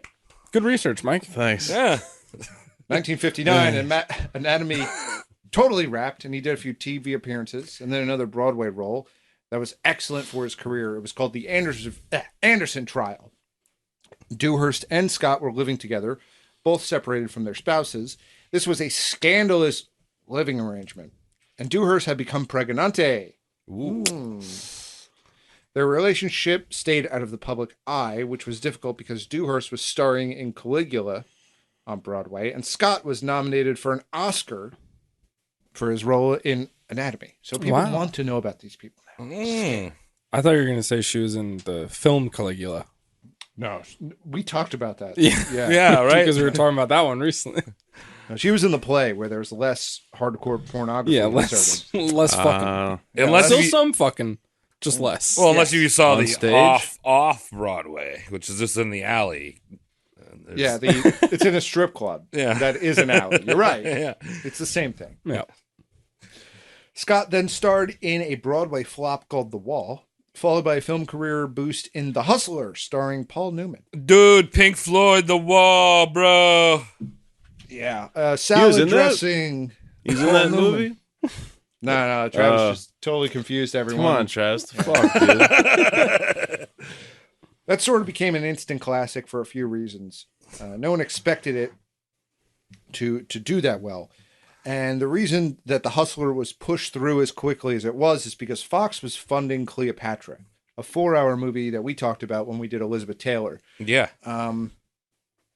So basically, Fox was in way over their head with Cleopatra, and they had no more money left. So they were like, we need to get a script out. Paul Newman comes along with this Hustler movie, and they're like, we could shoot this in a month and a half and get it out and get some money for Cleopatra. It did amazingly. The Hustler is a great movie. That's Wait. Even it worked well in the old box office. That's What's the one with Tom Cruise? I thought The Hustlers with Tom Cruise. No, it's Paul Newman. I don't know. Oh, Paul Newman and Tom Cruise. I don't know. Cocktail? Risky Business. Not risky. It's a pool movie where they're shooting pool. Top Gun. Nah, that's not Top Gun. I've seen that one. It's a pool shark movie. There is the movie Taps actually is George C. Scott and Tom Cruise, but it's irrelevant. Travis, what were you Different. saying over there? No, never mind. Oh, okay. Yeah, that was what I was going to say was never mind. I just wanted to interrupt everyone. Yeah, he's the Nirvana album baby. Yeah. Yeah. Oh, shit. I'm suing you. Sell my pee-pee too much. My pee-pee's on so many posters in college dorms. Oh, my God. The balls. So many college chicks have seen my dick. After a couple more TV appearances, the Scott family, now legally married, they leave New York to go to Malibu. In Malibu, he makes loads of money in TV appearances and wanted to venture into the production side of things. He had a vision of opening theaters across the Midwest and taking the best performing of those plays to Broadway. He started in Michigan so he can get to his hometown. His theater folded after 2 productions. Good job. It was a poorly planned venture, and the venue owner was never on good terms with Scott. I couldn't imagine being on good terms with him if I had to do business. I mean, he seems like a very reasonable, level-headed guy. There just holes start to appear in all the walls. All the mirrors are breaking. It's a haunting. Yeah. It's a goddamn haunting. Here's the plot. First, there's a ghost that puts holes in the wall. Second, there's a broad, and I knock her up. I mean, the actor knocks her up. It's so weird. Like, anytime George C. Scott comes to town, there's like a Home Depot that comes next to him, because I guess you just follow him and he's doing good. He's breaking stuff. Yeah. He had put a lot of money into this production, and it was a lot of his own money. And if there's anything you know about production is don't put your money into it because it's a failure. It's always expect the worst. This was a whole nother debacle with fundraising. He started doing these parties, and eventually he went public. And he was like, look, we've got this theater thing. Let's sell all these shares. And it was going very well, but then that pesky SEC. Goddamn SEC. Dude, so bad. Hate those people. They step in, they go, we don't like the way you're selling this. Hold up. Yeah, wait, isn't this just a boring version of Chuck E. Cheese? You mean the SEC? No, George C. Scott's Broadway dining experience. I want to see a He's fake. throwing parties for the elites so they can give him Raise money. money. All right, so yeah, boring Chuck E. Cheese. Wow. Sad. Sad. I want to see a robot android rat sing to me. I mean, that's the elite future. now. What do you think Boston Dynamics is really doing? Yeah. They're trying to sling pies. Remake Pies. the animatronic industry. Pies and Bud Heavy to fucking dads. That's a good idea. I could use a Bud Heavy right now. So Scott puts up $75K of his own money. That's a lot back of them. It's a lot of scratch. Those big bands. That's the kind of shit you hear like, oh, 75K in 1960 money. Why don't you just open up a stadium? Why don't you just fucking retire? Yeah. Why the fuck don't you just like, retire? You have 75 grand in 1960. You Yeah. could probably buy Arizona. Yeah, This guy honestly, doesn't think. This guy is fucking out of control. This guy. he's got aspirations, Mike. He's a fucking ding dong. He does. Ding dong. Here comes another Oscar nomination for The Hustler. But Scott had already been jaded by the Academy. He wrote to them and asked them to be, if he could be unnominated, which is against their policy. He didn't win. Further disenchanting Scott. Scott hates the award shows. He hates them. He's one of the limelight. He's not about that. No, he doesn't see it as competition. He's like, what are you doing? Like, it's We're all acting. just acting, yeah. Why are we? Like, it's Why are we just, rating it? yeah, there's good actors and there's bad actors. Like, why do I have to be in competition with these people? And also, he was very in tune with the Academy Awards versus other award shows. You buy yourself into the Academy Awards. It is a very corrupt thing. Really? I Yeah. know that. Like you send screeners to the voters. So like it's all this like it's just an industry now. They Oh, send really? them gift baskets. And Yeah. in the gift baskets, they're They're you demo know, reel. It's like here's the DVD, even though it's 2022, and here's a boatload of other shit that you don't need but already have probably. Wow, the this care box packages are in the care packages are like to each. I think there's 900 members of the Something Academy. like that. They're each like valued at like $8,000-$9,000. That's like the low end. Yeah, wow. This box collection of the single movie is filled with 100 little white baggies. Woo, this is a great movie. I have a Panera gift card here. Yes, but it's worth $5,000. Dope. It looks That'd be like so the hype. little like the styrofoam things, but it's just tiny dime bags of cocaine. What is this? Panera Give me my bread's so card good. for being It's just Packing packing peanuts. Yeah, packing peanuts. fun for freebasing. The theater in Michigan, it had a course, but it flopped. Like I said, so back to acting for George C. Scott. He signed a 3-year deal with CBS for a series called East Side, West Side. I'll get into that in a bit. He also once again played Shylock in The Merchant of Venice to the largest audience to date. It was a live televised event. Wow. First time for Shakespeare, actually. It's the first Wow. Shakespeare live event. Do you think that was the first time he played a Jew? No, but I don't know. He may have played a Jew every night, not paying his bar tab. Hey. It's fun. It's fun. Sorry, all you Jews. I renounced my Judaism, so I apologize to you There you go. for that joke. Now no one on the pod can make Jew jokes. No one's. We're not making that joke. I said the last one, and it was Tom said it, controversial. not us. Forget it. Okay, where the hell We're was gonna get canceled. dude? They're coming for us. I hear them knocking. I don't. As long as they're not Chinese, I don't care. Sleeper cells. I know they're listening. He was playing Shylock. That's Yeah. how we got off this. Thanks. Well, I have yeah. to clean this up a little bit. All I'm saying is Leave that's the that first in. time that he played a Jew. So he plays Shylock. This is why The Merchant of Venice is a touch and go play now. Did you watch this Merchant of Venice? No, Oh, okay. you can't find it now. I was gonna say, how did his Shylock compare to Al Pacino's Shylock? Al Pacino did a Shylock? Oh yeah. Al Pacino did Merchant of Venice.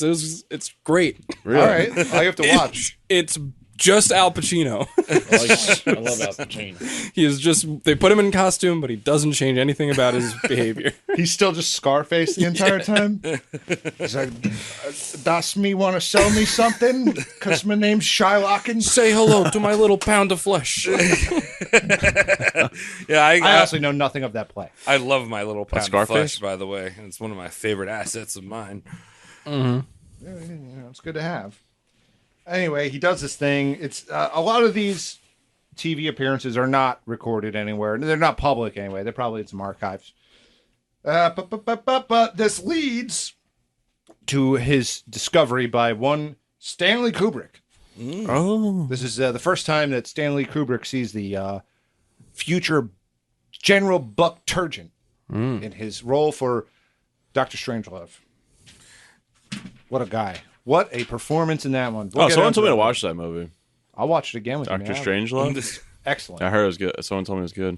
So I gotta watch that one. So do you think that the CIA tipped off Kubrick to about George C. Scott, or do you think it was vice versa? Maybe. It's a good question. Because he was filming the lunar landing around that time ish, or getting at least the set built. What year do they claim that it was landed on? 69. 69. Okay, so yeah. What is Strangelove? Strangelove is 60. It was filmed in 62. It was supposed to come out in 63, but then Kennedy was killed and they pushed it back. Right. So he was dressing the set. They're in pre-production. Yeah. Yeah. Still getting it all right. Yeah. Part of the reason he gets this role is because Peter Sellers was actually supposed to be 5 roles in that movie. He's doing 3, an Orbit? He's 3 in the final. Okay. But he was supposed to play Buck Turgeon too, George C. Scott's character, and he was also supposed to play Slim Pickens' character, the infamous bomber pilot, Right. with the Texas drawl. Amazing character actor. Yeah. Love Slim Pickens. Let's see. So leaves the Turgeon role open for George C. Scott. He nails it. Kubrick had a good grip on Scott due to his chess playing, actually. Scott thought of himself as a decent chess player, but Kubrick was a straight-up whiz. You know that, Travis? Yeah, Kubrick was a brain boy. Like, he was a smart guy. He funded, I think, the first feature he did, The Killing, by just doing chess gambling. Oh, shit. That's crazy. That's awesome. Yeah. Damn. Like just playing speed chess in the park. Yeah, exactly. You see those dudes playing chess down there? You think that they're doing that for free? No, it's competition. Yeah. Yeah. Dollar games. They would play together during the early days of the filming. You'd think like, wow, he's like a grand wizard of playing chess or whatever you call him, but he couldn't get the flag, the flag's waving. Come on. Yeah. You gotta use your brain. Yeah. Good job overlooking that one. Okay. Yeah. You really rooked that. Yeah, right? Checkmate. I don't know. Hey, king me, dickhead. I think I have to check my email now. I think we're getting on Joe Rogan pretty soon. It's pretty cool. Pretty cool. That Spotify money is going to Joey. roll in. Yeah, we're going to get that deal next. They're going to actually take money from us. Yeah. They already take money from me. Fire emoji. So like I said, he's got a good grip on Scott because Scott is a man of conviction and he likes that Kubrick has the patience and the intelligence to play chess well. Loyal, very loyal in the first couple months of filming. But that loyalty soon disappeared because Kubrick, if you know anything about Kubrick, he loved doing loads of takes. He loved taking his time and having the actors do the same thing over and over again. Scott was a 1 or 2 take guy because he was perfect and he was mad when people weren't perfect around him. So on top of that, Kubrick had Scott do all these exercises. He would direct him and he'd be like, well, you know what? Let's do a take that I'm not going to use and overact this one. Act crazier than you would have. And Scott's like, as long as it's not in the film, I'll do it. So Scott would do it, and then those were the ones Those in are the the film. takes he used. There you go. Yeah, So no. he swear. Sorry. I mean, when you watch a Kubrick movie too, I mean, the shots are perfect. People are, staged perfectly. Now, when you watch a movie, like basically, even when I went to film school for a year, like over a decade ago, they told you just follow the actors around, let them do what they want to do. If you're a cinematographer, there's no how dumb is that? There's no fucking artistry and some DP work anymore. Just film around. Oh, just be in front of the green screen. We'll move around in post. They don't even need to walk anymore. I'm pretty sure they're still doing good DP work. Well, that's on certain websites. Yeah, yeah, it's Johnny right. Sins and Peter North. Yeah. Great directors. Peter right now. North, that throwback. That's almost from Scott's time. That Anyway. glaze. Scott, he felt duped by Kubrick, so he swore to never work with him again.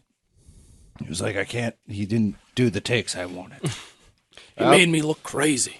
Later, Scott went back on his word. He didn't work with Kubrick again, but he was like, yeah, he was actually pretty brilliant, and that's some of the best acting I ever did. So sometimes you need a perspective, a chess guy figuring out.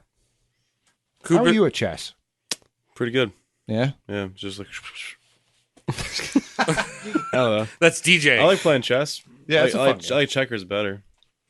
Yeah, checkers is the real thinking man's game. It is. Yeah. Forward and backward. Like cars. Dude, you gotta start playing backgammon, dude. You want to make some money? I'll teach you how to play backgammon, my friend. Backgammon? Backgammon. Backgammon. Was it like fucking churning butter fast? I don't know. No, that's the churning butter fast. No, that's the one that has the big long triangles on it, and it's usually you fold You it ever seen over a in a board. backgammon? It's like the row of spikes, and you move them around. There's like comes in a briefcase. Oh, that shit that's always at the diner table that Yeah. no one ever fucking plays. Yeah, Well, I never Everyone played plays it. that. Maybe I played it a long time ago. I haven't played that in fucking. You've definitely rolled a blunt on one of those boards. Oh, I think absolutely. I've done that, but I was It's never. a classic Yeah. blunt rolling never spot. played one. Wow, that's funny. That's throwback. Holy shit. I mean, it just made me like smell something. Like you ever that nostalgic like smell of being somewhere? Oh, It's like yeah. that, No, yeah. the like kind of moldy leather of the backgammon briefcase. I got like Damn, that's 5 crazy. briefcases over in the corner there. You're a sicko. Yeah. Amazing. So many briefcases. Right, back to Scott. When he wraps the film, he was back in the States. Oh, they filmed that in London, by the way. So he was in London for that whole shoot. He comes back to the States, and he works on his CBS show, East Side, West Side. Tom. A job he took to get out of debt from the Michigan theater situation. Tom, did you get an idea of did he like the UK? I always think it's funny when these American boys go to UK.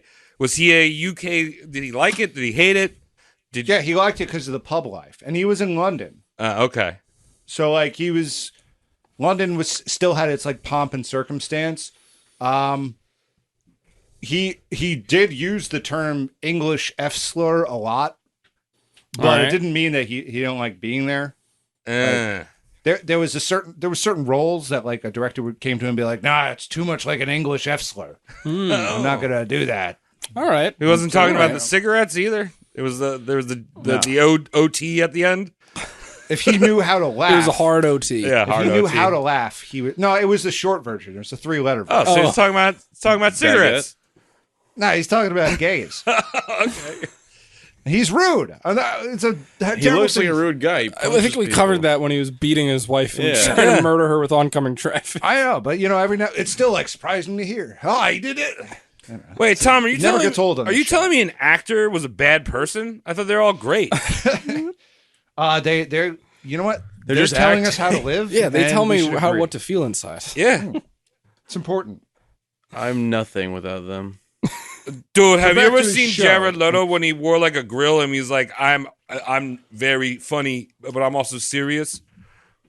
Are we just gonna do different iterations of the Jared. Joker? A Yo, role that George C. Scott never played. yo, did you see Jack Nicholson when he was like, I'm also extremely serious, but I can smile. Look at me, I'm serious. I did see that one as a kid. Had a VHS. dangerous. And what was the other one? What was the old guy? Oh yeah, what was his You name? ever see Luke Skywalker and he's like, I'm so serious, you can't even see me. Yeah, voice acting. I was gonna say something crazy. I'm not gonna say it. You can if you want. I mean, this is going off the rails. It wouldn't be you. No one would blame you. Has anyone here seen Empire Strikes Back? That's what you got. That's your first. No, that's something in that movie. Yeah, Yeah. we've all seen Empire. Isn't it funny when Darth Vader goes when he tries to hit Luke off the thingy? No. Yeah. I thought that was hilarious. Dude, that was George This C. is really Scott. funny. George C. Scott was the voice So actor random, I for just that popped my line. head. It's just that long. Yeah. It's like, I hate you. Or I forget what happens. And he tries to like swing him off. No, yeah, it was Frank Oz for all the rest, and then George I think he C. hit his Scott arm, just for hit that his line. arm. And he goes, Actually, that's James Earl Jones James Earl doing that Jones, voice, whose first film was Doctor Strangelove. See, I tied them together. Thank you. There we go. Appreciate Brought it. it back. Conspiracy? I Research. think so. I'm gonna go with Mike. You did your research? I read everyone's mind today. I didn't because I got Darth Vader messed up with yogas. Guys, I have more of this script to do, so let's move All on. right. So check it out. So he's working on the show East Side, West Side with CBS. And he enjoys it because he's afforded a lot of artistic freedom up front. It's a pretty heavy show. It's kind of like OG Law and Order. And Scott plays a social worker dealing with very heavy topics, especially for the 50s and 60s. Or we're in the 60s now. All of East Side, West Side is on YouTube. Really? Yeah, go watch an episode. It's intense. They don't fuck around. The show debuted September of 1963 with a slow start, but eventually was very well received. Partly because of his influence. He was writing on the show too, and he's a good writer. I always think that once Ice-T joined the team for Law and Order, the writing got better. I don't think that he writes for the show, but for a guy who's known to say motherfucker, and he's on a show where they can't say motherfucker because it's network television.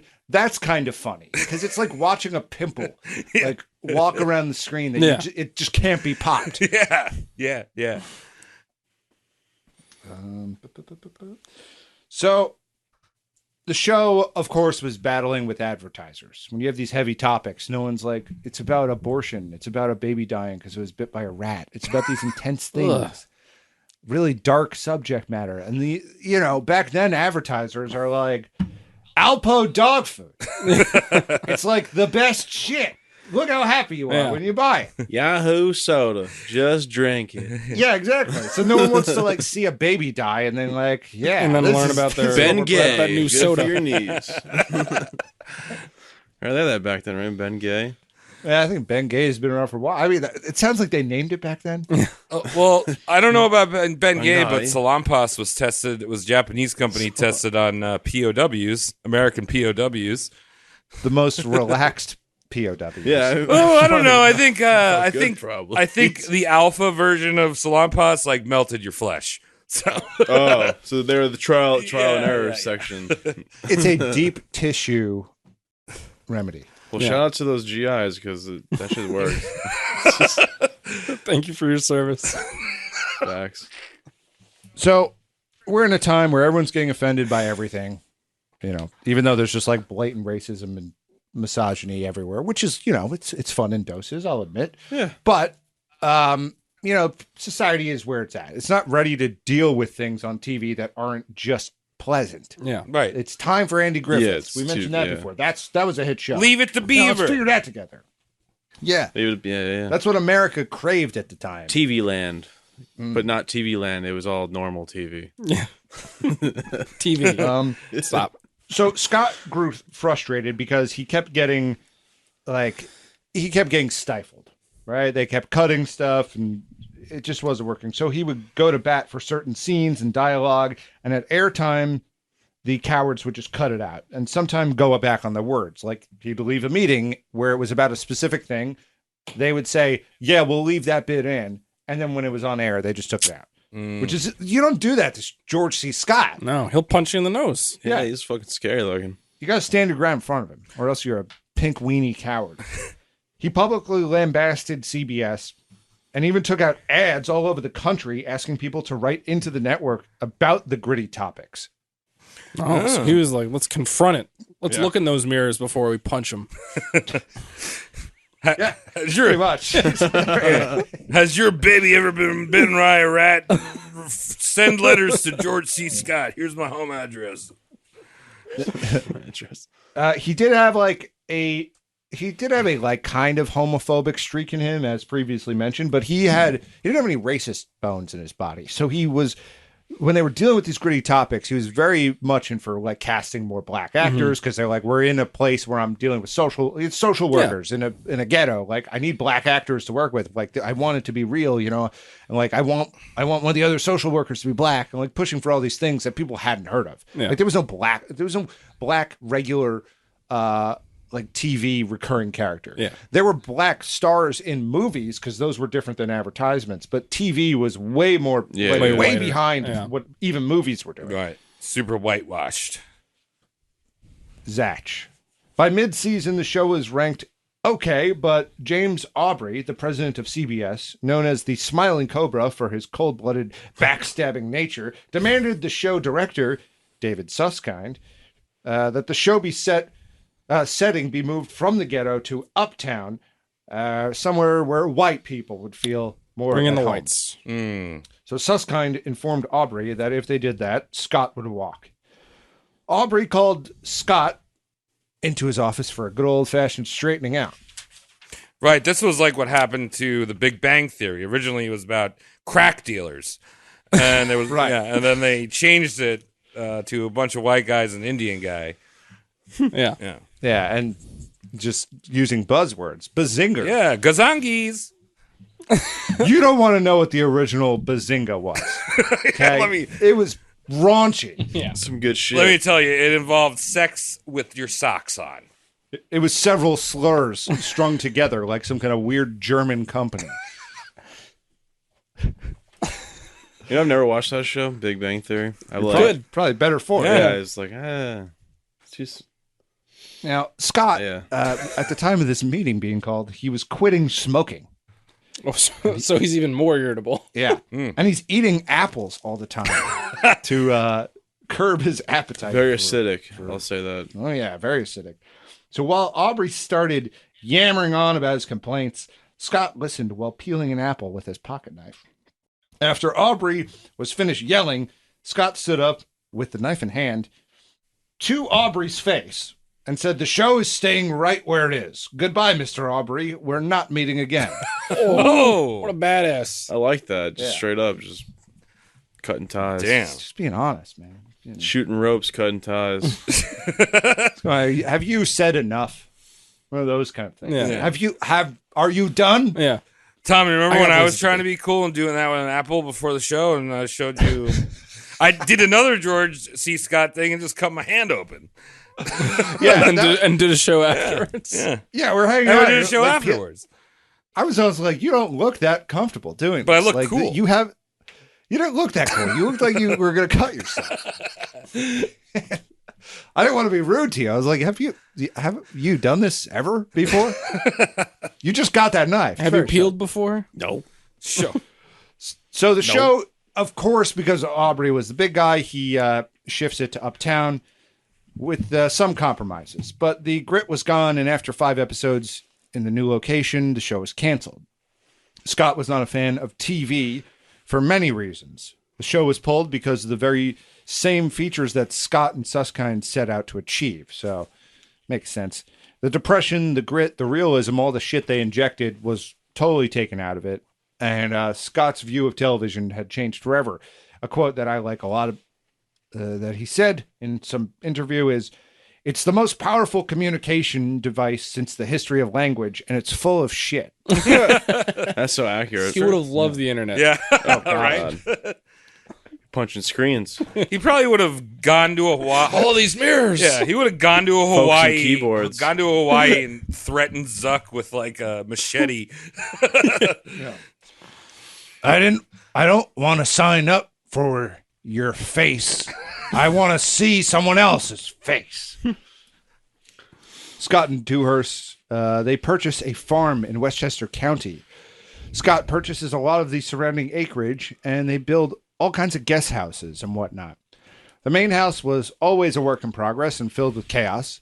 Dewhurst had many of her friends over as guests, and they all stayed for months at a clip because they had these weird like guest house they were constantly building. It seemed like a cool little compound they had going on.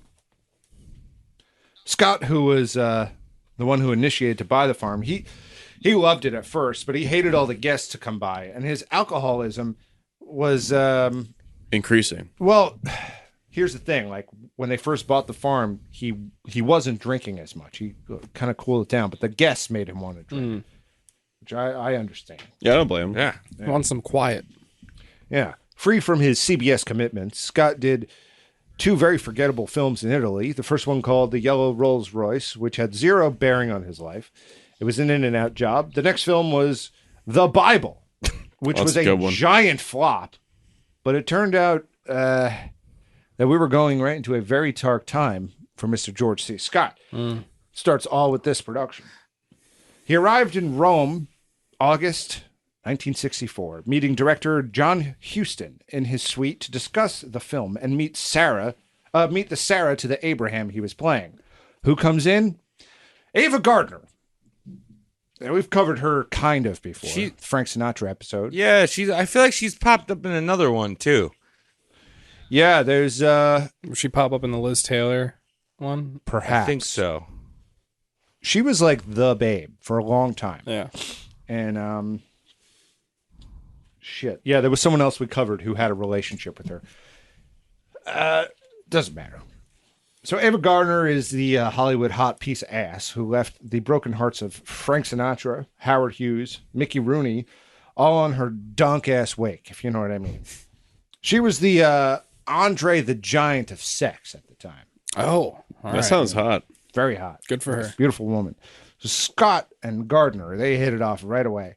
And they arranged to meet, for role discussion. We have to talk over our roles, obviously. Professional. Now, in Hollywood, word travels very fast.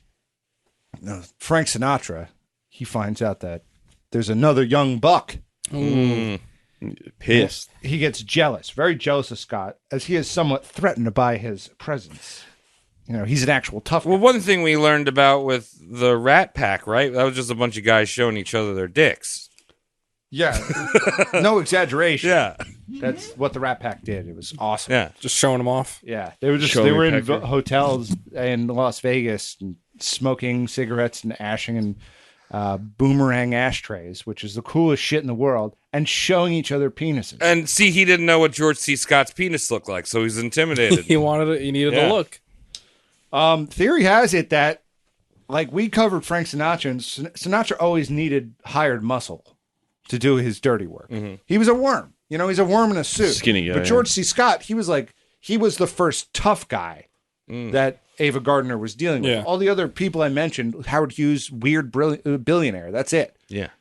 Mickey Rooney, hilarious Asian depiction in Breakfast at Tiffany's. That's it. And Scott was also younger.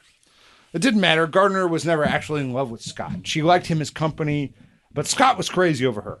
And Dewhurst was in Rome for a while, but, as things were happening, she was like, I'm just going to get out of here. Yeah. This is going to go bad. I've seen this. So Scott, faced with the rejection of Gardner keeping him at arm's distance all the time, starts upping the alcohol, as you do. Ooh. When in Rome, literally. Yeah. The vino, probably. Mm-hmm. And Gardner held her drink pretty well. She was a big drinker. She'd go at it, and Scott would come out and drink with her, and she would be fine, and he would be insane. The thing I always say is, if you're going to go on the vino, make sure you go for Pinot Grigio, not Merlot. Because when you drink Merlot, you only get Merlin drunk. You're going to start throwing spells around. If you drink Pinot Grigio, you're just going to be a funny little elephant and have a good time. Yeah. Elephants love peanuts. I've had a few white women throw spells at me. After they have too many Merlins. Yeah. Yeah, I heard that shit too. Yeah. One of them shrunk my penis. That's why I tell other women. Yeah. That's what Frank Sinatra was saying in that hotel suite. Yeah. So Guys, I swear. It's low expectation I said that with, and pity all in one sentence. Yeah. Well, got to know your wines, like Neil deGrasse Tyson, a big wine guy. If you look at this grape, it's not actually touching the other grape. They did surgery on a grape. Holy fuck. Eventually, Scott performed the ultimate love gesture by punching Gardner in the face. Co-host... Women like that. That actually was a quote. I wrote that, actually. Co-star Peter O'Toole needed to be held back from fighting Scott on Gardner's behalf. Scott was then followed around by a set of 3 mystery men at all times. Nobody knows who hired them officially, but they came to Ava's aid a few times when Scott was getting a little too aggressive. And some weird shit went down. Someone broke into his hotel room and cut all the sleeves off his suit jacket. That's pretty I funny. think it was Frank. What's up? You think it was Frank? I think it was his guys. Yeah. Yeah. I think his guys were just like, I want you to sneak in there, cut his suit jackets, make his arms look real tiny. oh, shit. This is before Italians realized that no sleeves make your arms look bigger. Yeah. Yeah, before the situation showed up on the scene. Yeah. Yeah, right? God, he looks so handsome now. It's I shouldn't have done that. I National should landmark. That's a good look. I should have made his sleeves longer. Just had my tailors. The sweat's glistening. Oh, his big biceps. I just want to grab him. Look at that guy. Look at Just that squeeze alcoholic him. guy. I want to know how big his dick is. I know how big he is. Get the ruler out, Tony. Come on. You can't get in the rat club without me seeing his dick. How you doing? It's called the Rat Pack. It's the Rat Club before you're in. Either way, so he loses all of his sleeves. It's great, hilarious. I think it's pretty sick. That's pretty dope. Someone also poisoned his dog. That's not cool. Not cool. The dog was fine. I mean, it's dead now, but it was fine. It's It dead recovered. As of now, it's dead. But it recovered. It didn't This is die. probably It just got kind of accidentally ugly. gave That's us some sick. chocolate milk or something. Chocolate. Yeah, it could have just been that. I mean, like George C. Scott's drunk all the time. He'd be like, "Hey, dog, you want to try this?" Yeah, he might have poisoned it. Shoelace? Thank you. I just got back from the movie with all this popcorn. You want to eat all this popcorn with me? Here, Sparky, open up. So shooting wrapped for the Bible, and Ava, for some reason, asked Scott to stay in Spain with her for a while. Smart woman. Yeah. You just punched me so good. So he followed her back to, let's see. Oh, no, they're in Spain for a while. Then they go to New York. They're having a relationship. Gardner breaks it off in New York, but Scott wasn't done yet, right? He's stalking Gardner, and it becomes a full-time job. He chases her back over the Atlantic, chases her to London, and apologizes for his behavior. He stalks her in this room. He's, oh, hey, you're here too? I'm sorry for freaking you out. It's a good way of delivering that news. You know? How's your nose, doll? I'm apologize. How long have you been in this elevator, Mr. Scott? I was talking to a girl. Too many hours. That's a lot. That's an extreme length. Yeah, he flies to London to just pick up a phone. Yeah. She has she'll take the call. It's probably better than showing up, to be honest. So he goes there and he's like, "Hey, look, we're going for dinner." We've all been there. We've all stalked a girl before. Yeah, of course, part of being a guy. Yeah. How could you not? You got at least once in your life you stalked a girl. That's the next history-based roast mortem merch. The stalking kit. Stalking. Here's your map and your Binoculars Your and your location forms. here's Here's a baseball some hat tears. with no logo on the front. Here's some like a tissue, so when you find out she's with another guy, you just cry. Alone in the bushes. Here's your wank towel for when you're extra sad. That's what we're coming out with. So it doesn't go that far, luckily for Scott. Ava meets him in London, and he's like, "Hey, let's go out to It's fish and chips. fish and chips. A play and a dinner. Who cares?" Ava felt the tension, and halfway through the dinner, went back to her hotel. Oof, that's rough. Now, according to the biography of Ava Gardner, she ran up to her room and hid in the bathroom. A hammered and violent Scott followed her and banged on the door furiously. Gardner sent her maid, Renee Jordan, to go see him off. But when she opened the door, Scott forced his way in and holding a broken bottle to Jordan's neck, holding her hostage as he searched the suite for Ava. Oh. Somehow, Ava and Jordan got away, and Scott was arrested. Ava, I'm sorry I freaked you out. Now just come out here. I'm trying to be calm. This was like a 45-minute ordeal, and Ava was like locked in the bathroom somehow, and then was able to get to the other room through, I don't know. There's a few accounts of this, actually. Maybe he got we don't drunk know and if hers forgot. is accurate, but we know he was arrested and he definitely held a woman hostage. Yeah, that's sick. It's the big bullet points are clear. Yeah. Yeah. So that's not enough for George C. Scott. He accepted a stage role in London, most likely motivated by the fact that he would be closer to Gardner's Spain home. And he would try to convince her to come to the opening night of this play that he didn't care about. The play was Chekhov's The Three Sisters, and the play was an absolute disaster due to an endless amount of issues. Limited rehearsal time, the director being terrible, I think it was the Strasberg. You guys ever heard of the Strasberg acting technique? It's like method. Oh, yeah, method yeah, acting. It's the guy Strasberg. who invented that shit. He was a real. So he was he a was- real quack. Yeah, and he's directing this. Okay.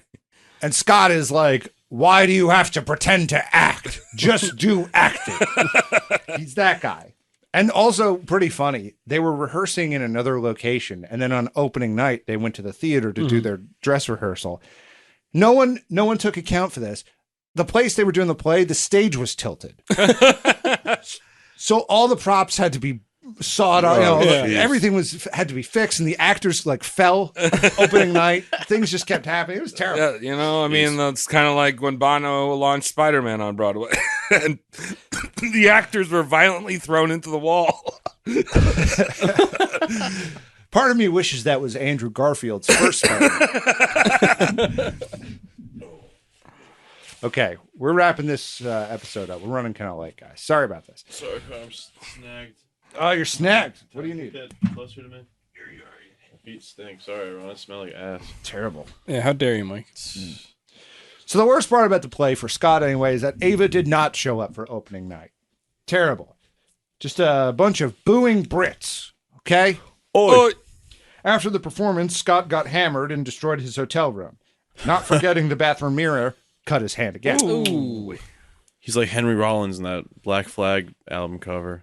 Dude, he's like, Henry Rollins is like a librarian who is pretending to be this. Have you ever listened to Henry Rollins talk? He's very I don't know who Henry Rollins is. Oh, you don't know who Henry Rollins is? You would not think he talks like that, but listen to his music. He's really Yeah, smart. he's Yeah, like he's really really well just- spoken. I love listening to him talk. He's just an excited guy, and he's just happy to be there. But like he used to be in Black Flag. My You've war. heard the name Black Flag? Old punk rock. shit. Yeah, I think so. Yeah, Yeah, it's, he looked like a neo-Nazi. Oh, Yeah, He yeah. would just basically, like yeah. fuck shit up all the time. And now he's just like, And now he's a writing soft-spoken he does books. TED Talks about how his life and how you can get your life together and Oh, how weightlifting changes life. I would love to hang out with Henry Me Rollins. too. I yeah. love him fucking. But he hates people. I feel like. Yeah, he's alone. Yeah. Yeah, he's like, I just don't want to do it. It's Anyway, George disappeared for 2 nights, so his understudy went on. Scott did the rest of the run, and his understudy kind of stepped in as like a babysitter for Scott. 'Cause I guess he was really over the edge. Always in a pub, having to do that. The show ended in a wreck. Didn't even go that long. The female lead, Kim Stanley, had a nervous breakdown, and actually Strasberg never directed again. wow. Oh, damn. George Scott broke him. Oh, yeah. London broke him. Yeah. As a weird divergence from show business, he decided to start writing again. In a journalistic fashion, though. It was the height of the Vietnam War, so Scott flew to Saigon to write a long-form article called Sorry About That, published in Esquire 1965. It's a pretty pro-war piece that fully acknowledged the like complicit nature of war versus like other pro-war editorials. He was kind of like, I'm pro-war, but this is how terrible it is. Right. Yeah. Later on, he kind of denounced the piece. He was pro-war during the beginning and middle, and then at the end, he was like, this is dumb. So, we live and learn, whatever. A year after the publication, he denounced the main point, like I said. In August of 1965, Scott went to film How to Steal a Million with a no longer angry Peter O'Toole, Audrey Hepburn, and Hugh Griffith. And this was great for Scott because this is what they called a French schedule, which is what you'd imagine versus a Hollywood schedule. 2-day work. Yeah, right. Yeah, pretty much. We'll get it. Like actors get 5 hours and Yeah. then they're off. We set. will get it done sometime. Who cares? On Scott's first day of shooting, he was a no-show, even though he was in Paris for a month already. And he only had to show up for 5 hours. Yeah, he was too hungover to work. I like that. He showed up at the studio later, and the director asked him to stay so they could talk. So Scott left. He was immediately fired from the film. Scott flew back to New York City, and one night while drinking with a buddy and pining over Ava, he decided to call her.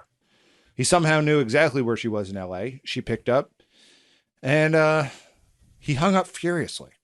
The next day, he picked up 2 bottles of vodka and a brand new Lincoln Continental and drove to Beverly Hills from New York City. Oh, wow. Okay. Ava, I'm not freaking you out. I'm sorry. I'm so sorry for freaking you out. I just wanted to show you my new car. It's only so sorry for scaring you. I'm sorry for hitting you. He got to her bungalow where she was obviously hadn't moved because that's how people were in the 50s. It was like, oh yeah, where are you staying? I'm just here. She's getting railed out by some other dude, and he just pulls up and he's like, I love you still. We can only assume so. Yeah. So I'm thinking it's happening. She's getting railed out by some other dude. So he gets to the bungalow in the morning and he comes crashing through the front door, breaking it off the hinges, bottle in hand.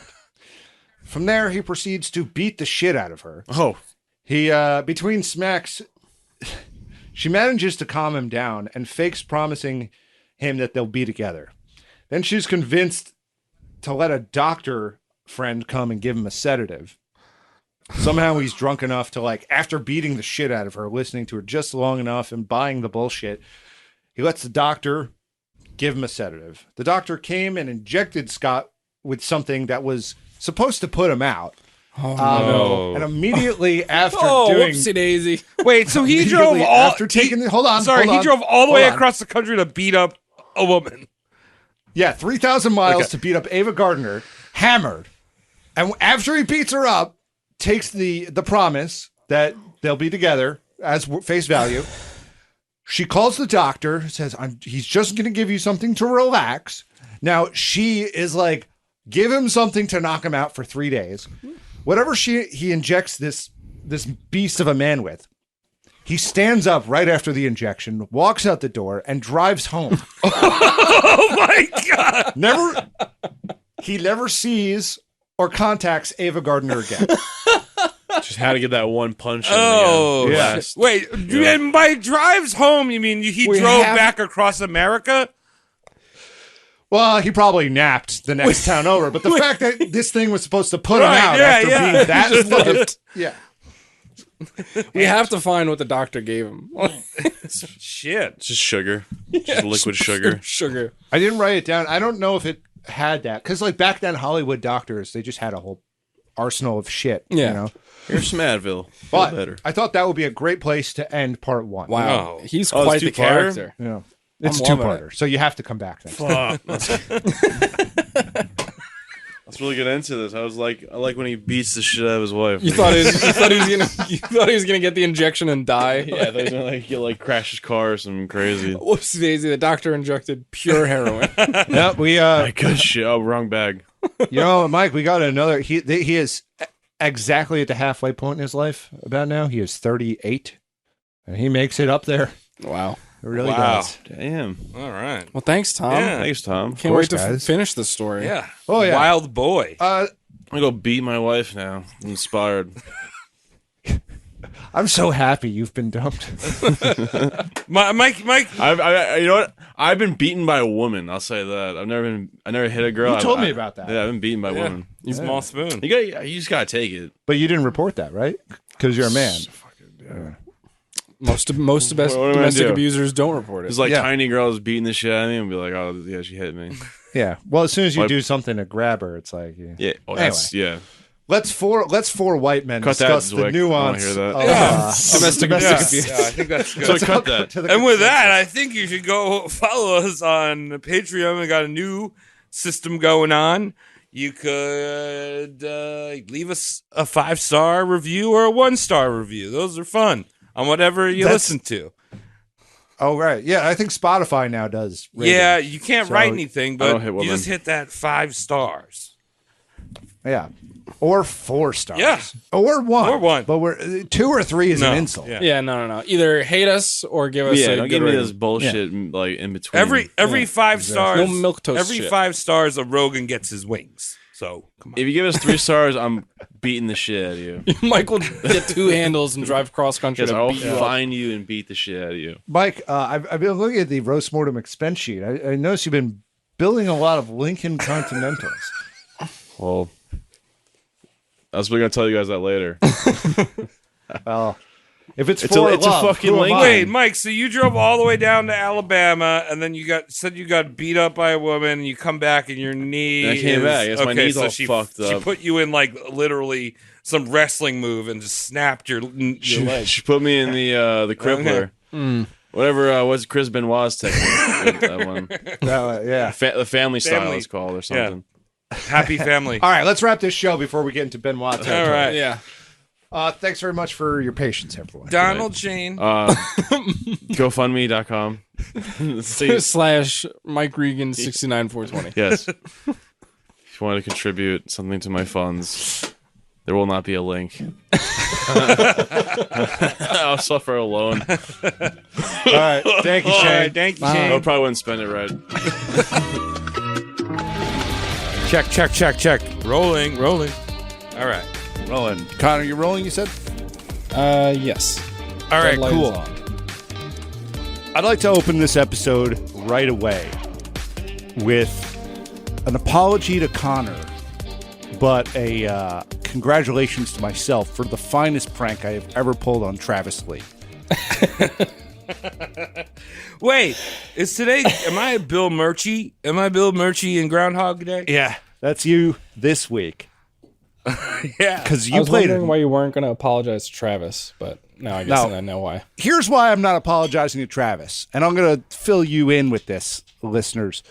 What happened is that Travis sent us a movie to watch on movie night called Food Fight, which was a waste of an hour and a half of my life and everyone else's who was in the chat. We had a great time, but I swore to get back at Travis, and the best way was to record an episode and fake a technical difficulty, so we have to do it again. You know what? I don't get why everyone, our lovely people in the Discord, you should go hang out with us in the Discord, come to our movie nights. Everyone's great there. Very friendly community we got here at Roast Mortem. But they don't understand cinema. They don't understand cinemas. They got so angry at me. This movie nearly took Pixar for a ride down to the poop zone. Travis, Yeah? I didn't watch the movie. I just read a synopsis on Wikipedia and saw the pictures, and I feel like I had those 7 minutes wasted the way Tom had an hour and a half of his life wasted by watching. You guys the don't movie. understand cinema. You guys don't understand the cinema verte, cinema fiesta, cinema extra chunky cinema. Travis, all I understand is cinema. That's why I do cinema on the show exclusively now. Yeah, he's our cinema guy. Am I Tom. right? What else do I Tom. do? How many times have I said history's stupid, entertainment's real? Let's talk about that shit. Well, you know what? Maybe we need to take yourself back to the film history storyboards on Reddit and figure out that Food Fight is a classic. Right. Speaking of classics, hello, welcome to Roast Mortem. It's the show that puts oral in historical. My name is Tom. I'm a Travis. And I'm Connor. We're doing George C. Scott Part 2 tonight, so strap up. And guess what? Mike didn't strap up, so he's not here. I don't know why. I haven't been able to talk to him. Mike, if you're hearing this, please reach out. I miss you. I don't know what's going on, but we love you, bud. How's the leg? Yeah, really. Yeah, maybe if he was snowboarding like a real man, he had to actually strap to this piece of wood. Do you want me to Then fake we another wouldn't be in technical this difficulty? situation. You're going to talk about snowboarding? Yeah. We're going to do George Scott Part 2, Volume 3 Redux. Yeah. Let's just. I'm This gonna time with Mike. I'm gonna export this the worst with the worst specs ever, all the way down, Hell yeah. like 12-bit audio. Yeah, but that means that I could be remastered at some point, which is what movies are all about. Right. I'm talking CG Qui-Gon Jinn. All right. So since our last episode of George C. Scott Part 2, how's it going, guys? What happened? How's your weeks? You don't have to answer this. I'll go. I had a good weekend. Lizzie and I went out for drinks on Friday night. We went to one of those bars that has a beer wall. Have you ever been to one of those? Where when you open a tab, they basically give you a credit card, like not a credit card, but a card like Look at Dave from and the Buster's. place. Yeah, like a Dave and Buster's type card. And then you like put it on the slot of beer and pour yourself a good glass of whatever beer you want. And it charges you by the ounce. Whoa. Oh. And so like each beer is like a different price per ounce. And like as you're pouring, it's like this pour is like you see a beer filling up. It's like a little video game, and it's like, that was a $7 pour. Enjoy. And then like, there you go. Here's your beer. Wow. Wow, they're turning bars into gas stations now. It was like a gas station. Yeah, It was just like a gas station. it's not a good time for them to be doing that with gas prices like this. They need a new model just for a few weeks till Yeah. people Yeah. get used to this. Well, that's fun. Maybe when I come that out was to good. Astoria, we'll go to the dollar per ounce place. Yeah. Just pour it by the ounce. Right into I know my there's mouth. there's a lot of hookah bars in Astoria. Do you think they have the same thing with hookah? Right, like every puff, you just whoop, whoop, whoop, whoop, whoop, whoop. I'm sure that's really safe, just having like the pipes dangling from the ceiling, and you just go over and take a pull. You don't even have to clean off that mouthpiece. No. No. COVID's done. We're done. No, just like a Santa Romaine blow bang. They measure the smoke coming out of your mouth as you breathe out, and it's like, that was $1.76. Yeah. I don't have ruples. Travis, what did you do? Dude, well, I talked about my week in the next episode, because guess what, Tom? We got all weird this week. But I'll tell you about my day. I ate a bucket of pad thai with peanut sauce on it, and my belly is like warm right now. How many It's, like, hours very has it warm. been since consumption? Probably about 3 hours. Oh, So it's still this one is belly. live. Yeah, this is live updates right now. This is like turn on CNN for we're good in the Travis's window. week. Yeah. Friend of mine convinced me to start bulking, so I've been eating 5 times a day now, and my ass is a dying rat. Are you bulking with pad thai? I'm bulking with whatever I could eat, man. I'm going to use mostly Skittles. That's a good way to bulk, dude. What'd you eat today, aside from Skittles? Or is it... Just Skittles. No, I had a Faz's enchilada just about 30 minutes ago, and then I had 2 turkey burgers, an egg sandwich, some IKEA cod balls, yogurt. This is making me sick thinking about this. Yeah, Tom, You're you bulking, clearly. Tom, you just adapted how I live normally. Well, because I'm trying to be like my friends. All right. You know? Look, if I go to the lipo place, you can just take my fat. Sure. We can set up like a pump. I'll get a garden hose that come right out of my stomach. We can put it all into your butt, so you have a huge badunk, and then you'll be bulking up. Does that work Bulk up. scientifically? Yeah, I think we're the same. Like, I don't know, blood zone. Is that what they call it? Yeah, blood zones. Yeah, we're definitely the same blood zone. Okay, enough of that. Let's get into the roast. The second half of George C. Scott, a violent man with a violent life. Very cool guy. Very drunk, very driving. Where we left off last time, yes, he was leaving a drunk driving escapade across the United States with 2 bottles of vodka and a Lincoln Continental to go visit Ava Gardner, tripping up so many times right at the top. He beats the shit out of her. We talked about that. Then he leaves. So to lighten his image, he decides to do some comedies. Light comedies. Get some good laughs in. Yeah. Yeah. The first was Not With My Wife, You Don't. This movie is terrible. It's by the people who made White Christmas. You know, the Danny Kaye, Bing Crosby one. Have you ever seen the movie? It's fucking atrocious, White Christmas. So this one's just as atrocious. Just as bad. Yeah. What do you think that they're doing with his wife? Driving cross country and beating her? Was that what Yeah. someone was doing that to his wife? Yeah. Road Not with rash. my wife, you don't. Yeah, next- I've actually seen that one, Tom. It starred John Sins. Nice. Not With My World's Wife, best You actor. Do That. Yeah. This next film he did was The Flim Flam Man, which was a con man comedy shot in Kentucky. This is where George formed his Dude Posse, a group of men who would travel with him for the next 20 years of his career. One of the guys that he picked up was this fellow named Dave Acevedo, and he was his makeup guy for every film. from, I think we're in 1974 now, about there. So pretty much the rest of his life, this guy Dave was the makeup guy on every set, and he was the main source of information from the book I read, which was, let's say, Rage and Glory, The Volatile Life and Career of George C. Scott. I like that he has like a tough guy crew, and he's like, this is like Joey, he's my driver. This is Timmy, he's my cook, and then Steve over here. Wait, what's his name? Dave. Dave, he does my makeup. All right, you got it. He does my eyeliner real good. Yeah, no, and so he's kissing with his fist Ava Gardner, who also was involved with Frank Sinatra. He's got his own rat pack of men staring at each other's dongs in Humphrey Bogart's backyard. Right. This is a theory that he kind of made this posse because he was fucking around with Gardner and he wanted to watch his back with Sinatra's goons. Okay. So maybe not a bad idea because you did fuck up pretty bad.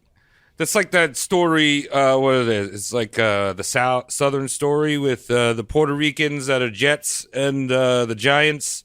They're Italians West Side or Story? something. Yeah, South Bank Western musicals. Country Western. When you're a Jet, the Giants are here. That's a different team. And the Bills. Hey, wait, where are we coming from? Sounds really good. I've never seen the movie. I know they dance in it. Yeah, They play that's all I know. football. That's cool. So he also began doing random bits of charity, probably to help the image thing too. For example, one of the crew members of Flim Flam Man was killed in a car accident during the shoot. When the cast and crew were asked for contributions to the funeral, Scott quietly told the person collecting that he would take care of the funeral and to take all the money that had been collected and send it to the family. So that's nice of him. Good guy, George. What a good boy. And believe it or not, the person who died was a woman. So that's a little strange for George. All right, wait. Was it a hit and run that she was killed in? No. Or was it feelings of guilt maybe motivating these actions? Wait, is he taking up like jousting of hitting women? Like, is he like hanging his arm out the window while he's driving and just pa? Going for a punch, straight fist. Yep. It's like imagine Lisa Simpson doing that. I'm putting my arms here, and if you happen to be in the way, then it's your fault you get hit. And then George C. Scott on the other end, you little star-headed fruit fish. Dude, just in the news, apparently latest episode of The Simpsons, not like anyone really cares about it, they went on Joe Rogan and canceled themselves. That was actual plot. Awesome. This is terrible. Canceling to the mainstream media is basically a free commercial. So why not? It's super in right now. Yeah, I mean, they actually reached out to me, Matt Groening. He said, I'm going to come out of retirement to write a real episode. And I was thinking maybe get you on board because you've done some animes. And I said, no, you fucking idiot. You're fucking old and stupid now. Get out of here. That's what I said. Yeah, tell Matt Groening to eat it. Yeah. What has he done? What has he done ever? What has he done? Fuck that guy. George straightened out his act, too. He did. He remarried Colleen Dewhurst. Colleen later stated that the second marriage felt like a joke and that they had gotten along much better when they were divorced. No surprise. Scott and Dewhurst were both extremely busy with various stage productions. Scott took to directing again in The Cook's Garden, in which the producers cast Burl Ives as the leading man. No, that's Burl Ives. Does anyone know Burl Ives from the last time I read this? I do remember him from Santa Claus. I remember being thrown off by the name Burl. Yeah. It's a good name. Well, he was a folk singer, and he was one of these guys who couldn't act his way out of a paper bag. So Scott, of course, hated him. Yeah. He ends up quitting on opening night, Scott, which was great because that play closed a week later, $100K in the hole, and Scott skated by without having his name dragged along with that. Wait, so you're telling me like Burl Ives is pretty much what's his name, the fucking guy from 30 Seconds to Mars that was the Joker and pretending to act, but he's the worst actor ever? Jared Leto, right? Yeah, he's the 60s Jared Leto. That guy is the worst. I didn't see the House of Gucci just because of he's in a stupid fat suit. Come on. I'm not. I don't know. I have no comment on that, to be honest with you. Oh, you know what? I just read something here. I skipped ahead. We're not in the 70s. We're still in the 60s. But that's about to change now with this sentence as we enter the 70s. Scott's next film is one worth noting. 1970s Patton, about General George S. Patton, a wild man general who led the U.S. charge and trampled the Axis powers in World War II. He was a controversial figure, and he will be covered on the show at some point. His biopic... I'm sorry, Travis, what was that? This is his most famous video still, right? What are you showing? Oh, ew. What? I didn't show you anything. No, I know. I was pretending that you were for the home. Oh, okay. People at home. No, but not, I'm just... Those of you not rich enough to watch.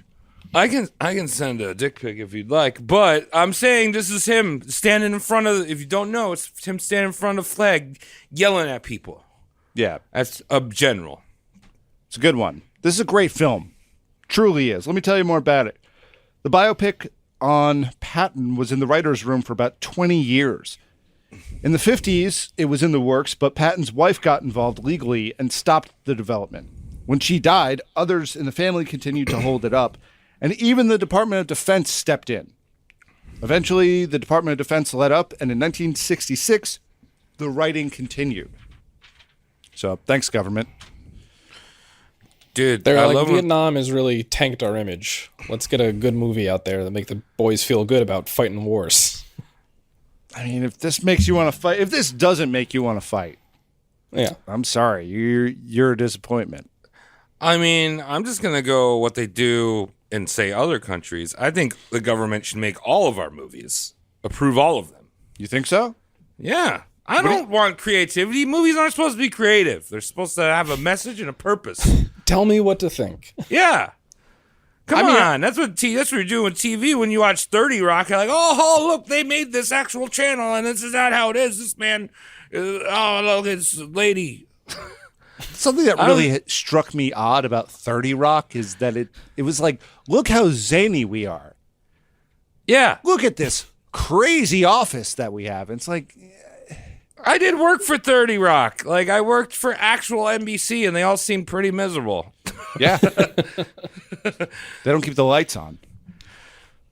The first final of the script... Anyway, Tom, sorry, enough of this creativity. Fire all the writers. Let's get just, government aids. All right, well, if that's what you want to do, I'll visit you sometimes. See what you're thinking. By watching your local Marvel adaptation of propaganda. Yeah, it's all run by Disney. I mean, that Disney's fun? probably got an agenda. The first final of the script was written by a young Francis Ford Coppola, which was rejected by the producers at Fox. They had another young man named James Webb who had been around for a while, and they asked him to rewrite it. After much debate, Scott was approached to do the film, and he agreed to do it, but only if they could do the Coppola version. The studio agreed, but they had to fire a director. In the meanwhile, the whole thing was a mess to get off the ground, but it's worth it. Scott took the role very seriously and studied Patton's TV appearances and writings obsessively. He adopted everything about Patton, even the, actually, no, not even. He left out the weird high-pitched voice. Probably for the best. Yeah, watch a Patton speech. He seems like a nerd. Not inspiring at all. I think it's just funny that automatically when there's these big people in history, their voice turns really deep. Then you get little weenie voices in history a lot of the time. I think it's all the 300, the movie 300 when he's, this is Para. I mean, Now everyone Right. has to have a deep voice. if that actually happened, he probably would have sounded like, this is Sparta. We should do a bad lip reading thing, but just redub all these historic biopics, but with lisps for everyone and call it Lispbury. Like, don't change the lines at all, but just do different accents. Yeah, just Higher pitch add the and lisp. lisps. Yeah. We'll make it more accurate. The world's funniest hate speech. And the first movie we're going to do is The Patriot, the most accurate historical movie ever. Yeah. Yeah. I love it. It's a And great then the movie. I second love. one will be Passion of the Christ. Yeah. Hi, I'm Mel Gibson's. How you doings? I'm an Australian man that saved America, don't you know? I forgot he's Australian. What a nice guy. During production, Scott was very public about his distaste for the whole thing. He always hated the way producers treated shit and had no problem lambasting them to reporters and whatnot. The famous opening scene of Patton, where he addresses the audience as if they were his troops about to get shot at, basically, that was shot at the end. And Scott was skeptical of the scene, but also every time he wanted to do a retake, Scott insisted on doing the entire 6-minute monologue from the top. Long day. That sounds like roast mortem, because we're doing the entire monologue with George C. Scott again now. But you see, I think it's fine. Connor hates me right now. Connor wants to kill me. I can see it in his fucking face. You're making the best of it, and I feel like a genius. It was a It's good all right. prank. I got to give you that. Yeah. This is take two. Take two. We gotta get the best take. Yeah. Hi, I'm Johnny Knoxville, and this is Roast Mortem, and also I'm shitty. Do you think he ever got to like the 5-minute, 58-second mark of the speech, and then someone like coughed? Everyone just like would turn and look at that one dude. It's like he fucked it up. We're so close. That's actually a great question. I wonder what he was like. You know, when that Christian Bale clip came out where some guy accidentally like dropped the boom mic or something. He's like, Yeah. I'm a fucking professional. You're a fucking joke. Like, imagine if that happened on a George C. Scott set. Like, if you're the boom guy or the light guy, he knocks something over and he's in the middle of his theatrical monologue. Of course. Yeah, I mean, Scott was into those 2-3 takes tops. And we'll see in the future, his temper is very short for this kind of bullshit. And didn't he hold a riding crop in Patton? So like he had something to beat you with? Yeah, that's scary. Right at hand, like if you fucked up. Maybe they had like a fishing line on it so they could pull it away. Yeah. And even though he's not a character method actor, even George C. Scott's violent, just like Patton. So Of course, yeah, he's just insane. Actually, quick side note story. One time I was shooting a short film, and I'm the sound guy, sound engineer, doing the boom operation. And we're shooting at like 2:30 in the morning, and I got in at like 6. It was really, really like pushing it. You know when you start laughing hysterically for no reason when you're tired? Mm-hmm. Yeah. So this bitch is doing a scene where she's yelling at her boyfriend, and her titty kept flopping out of her like little nightdress. She had a very like there was not a lot of volume, but a lot of flab to her boob. And I just thought it was so funny in that moment, and I couldn't stop laughing, and I ruined 2 takes as the sound guy. I ruined the sound as the sound guy. It was so funny. Yo, And in sometimes titties falling out is funny. Just the way she was a great performer, but it was just like she got down all sad. And I was just like, you look so terrible right now. Anyway, Scott was back into drinking, but he was pretty well behaved on this shoot. And besides almost going blind once, he looked back at the production kindly after it was done, of course. That's a pretty sizable thing to just leave aside. Like, aside from almost the blinding, pretty good. Yeah. Yeah. Aside from the near total maiming, it was all right. So I know he had a detached retina later. I don't even know what happened. I read in the book, they flew out a special doctor, and the doctor was like, he just needs to rest. And that was it. So very uneventful. I don't even know why I'm telling you guys this. Do you think his eyeball just like fell out because he was so angry his whole life? Just like bulging out of his head? It was like, what? Whoa, no. Perhaps. When Patton came out, it wasn't a hit right off the bat, but eventually it launched Scott into a new type of stardom. He was a Hollywood big dog now. It's a good movie. Side note, watch the movie. Richard Nixon. Does it have tanks in it? What's that? Does it have tanks in it? Of course. Does it have soldiers? Yes. Does it also have planes sometimes? Yes. All right, I'm just checking to make sure it has all the things I like in a movie.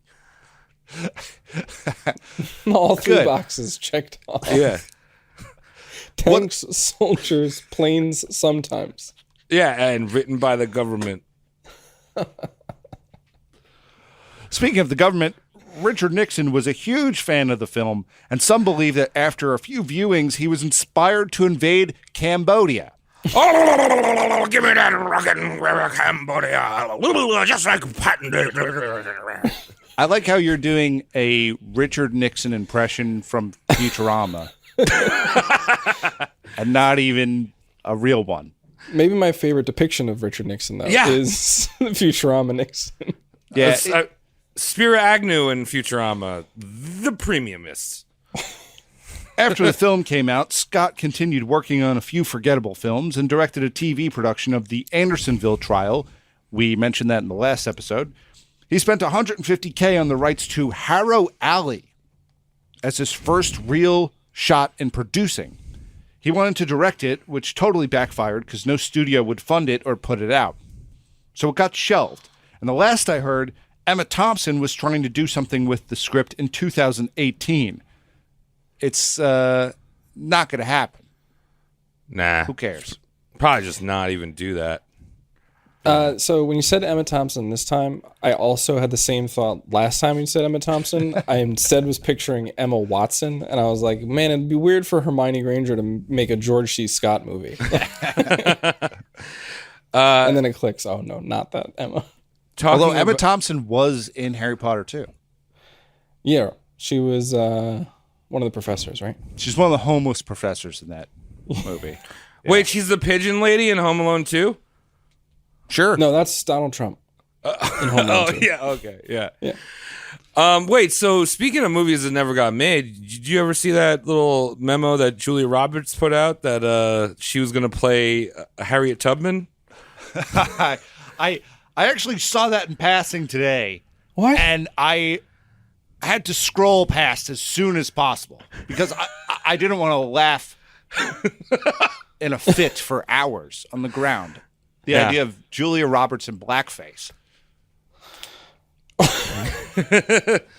When was this supposed to happen? I think it was in the 90s, dude, back when they made Tropical Thunder, right? That was a real classic one of... That was the last time we were able to do it, boys. Yeah. Savor it. Trudeau didn't get the memo. He still does it. I bet you Trudeau is in that right now. Yeah. I bet you he's in blackface right now getting fucked in the cab of a trucker's sleepaway den. Yeah. That's because that's the kind of guy he is. Because he definitely fucked those people. In 1971, Scott was hired for various projects. The Last Run, that was one of them. It was a total nightmare of a shoot, but this is where Scott met his next lady, Trish Vanderveer. Another one that he was in is Hospital. Now, Hospital was it's a weird film, and it's free on Amazon Prime. I recommend you watching it. It is very close to what George C. Scott was like with a little bit less of an anger problem. And this character is plenty angry. So the character has slightly better control of his anger, is what you're saying? Slightly better control of his anger, hammered throughout the whole thing, has sex with young women like a real guy, and that's it. Would you say it's your favorite? What's your favorite of his performances? I think, it's a good question. I don't really like Hospital. No. Just saying it. I watched it. It wasn't terrible. His performance was fine. The script kind of sucks. I mean, I really like Strangelove, and The Changeling is really good. So we'll get into The Changeling in a bit.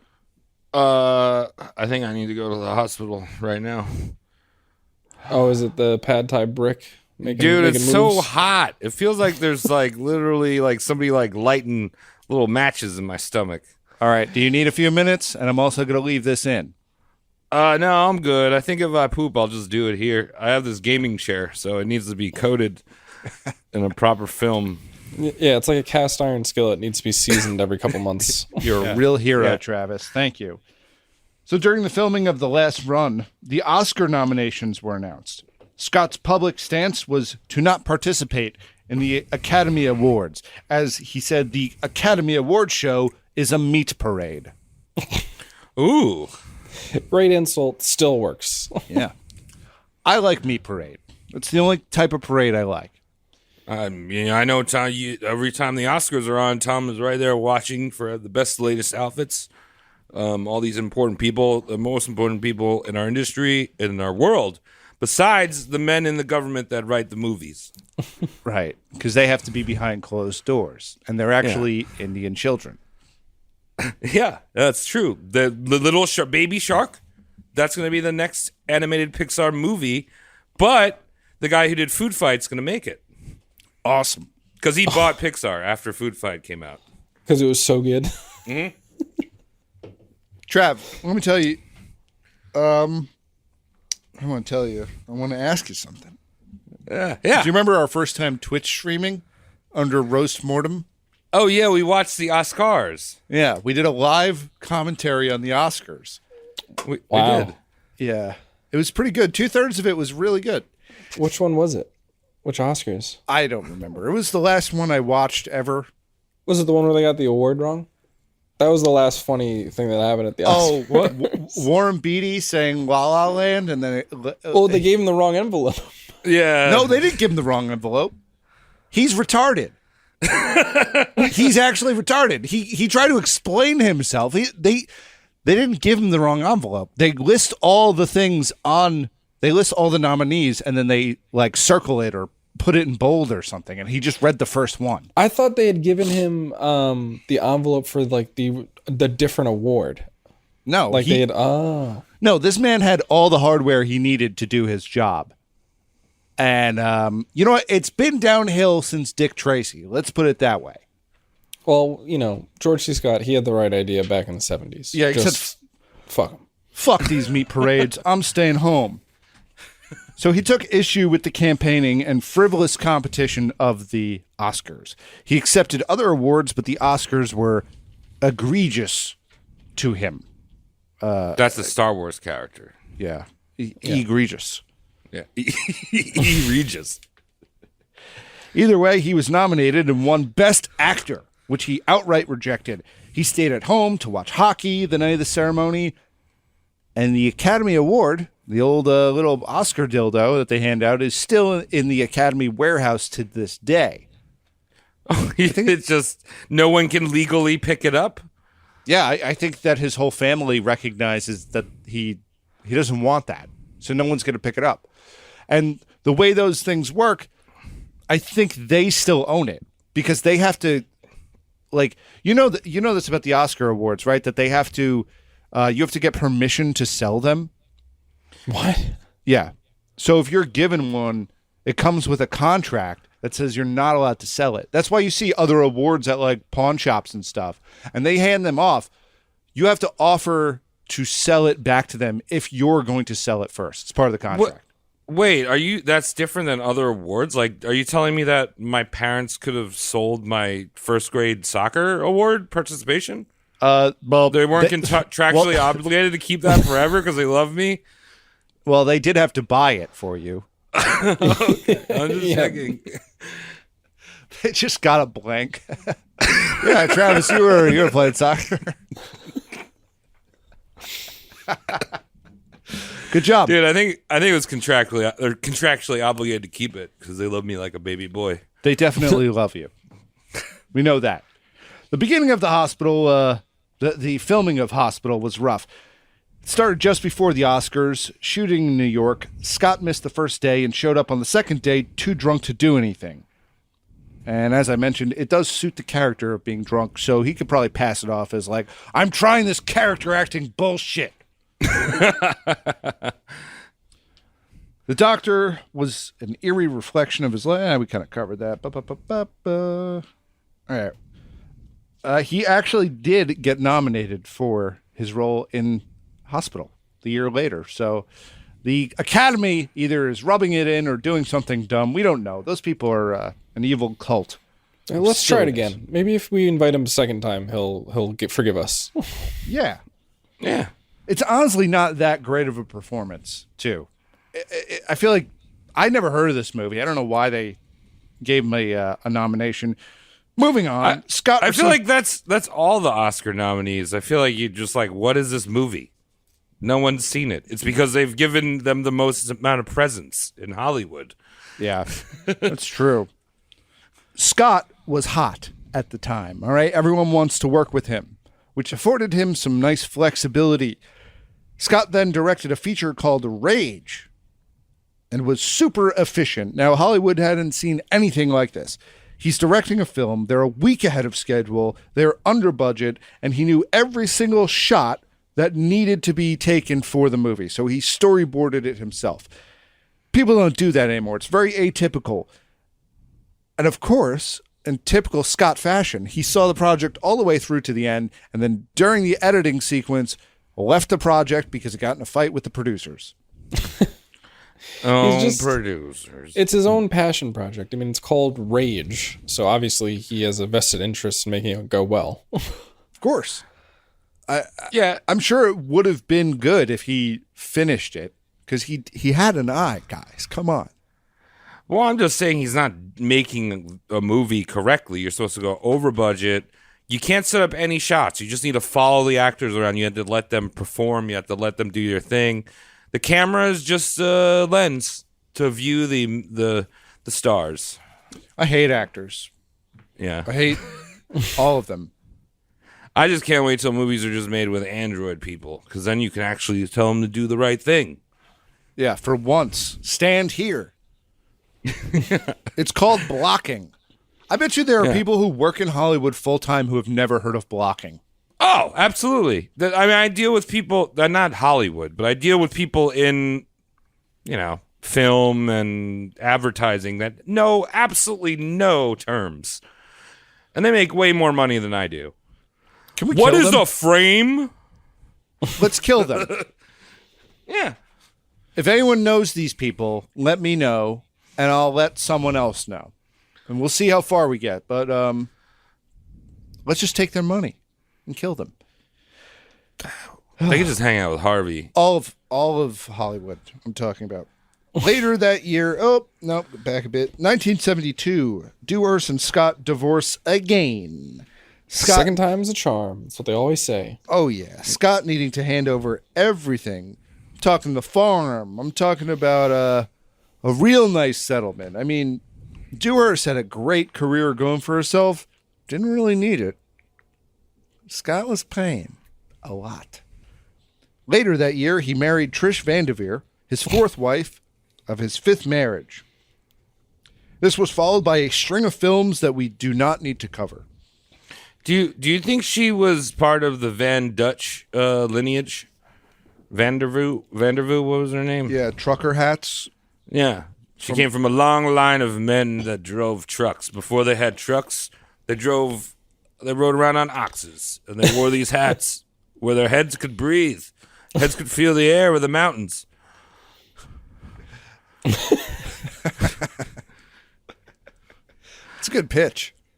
Yeah.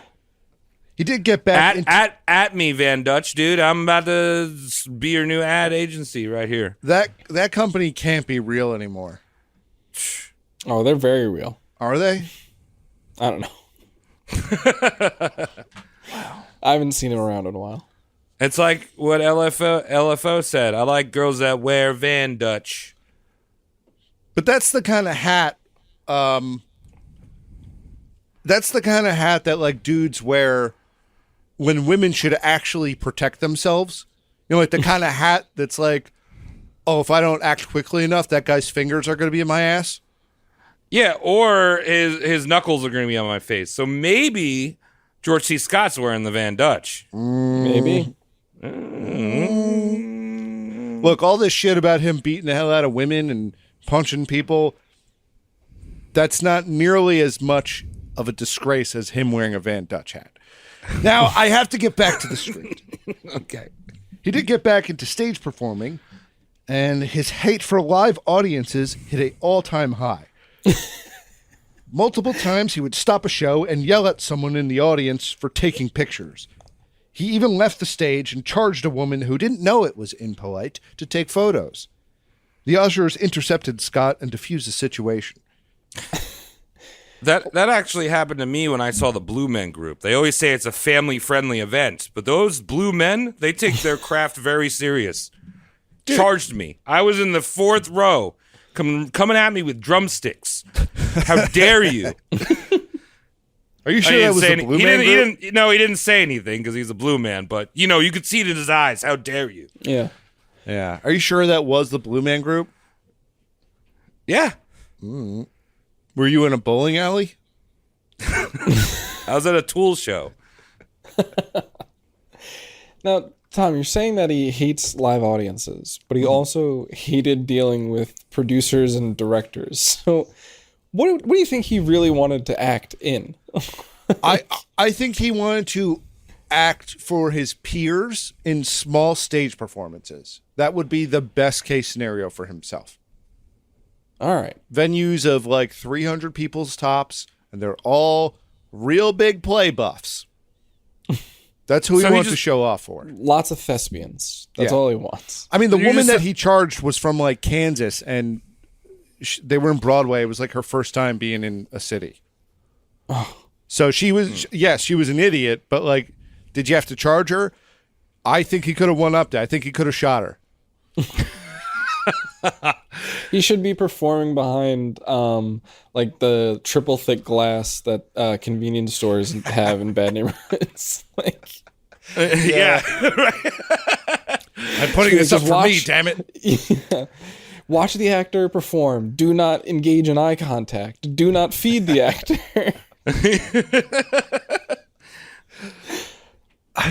It's a good idea. No surprise, drinking season was in. At one point, he visited his old hometown the hell did I just say? He visited his old home that he had to give to Dewhurst over there, and he was hammered and mad about some shit. We don't know what, but he comes driving up the old long driveway there, and runs up to Colleen and her friend who are sitting on the porch, and he's so blind drunk that he starts strangling the friend, thinking it's Colleen. And eventually left. I don't think she's alive, so that's all I got. This is just so horrible on so many levels. There comes a point where, like, standing in line in the DMV is horrible to me. This is good. This is very good for us. This is good for our show. This is good for our audience. We don't care about these people. We shouldn't. We have too much going on. That kind of reminds me of going back to your show, your episode on Agrippina, Connor, where the guy on the boat just like starts bludgeoning Agrippina's friend. I'm Agrippina. Yeah. That's the one we gotta kill. It's like, I'm your wife, George. I gotta punch you.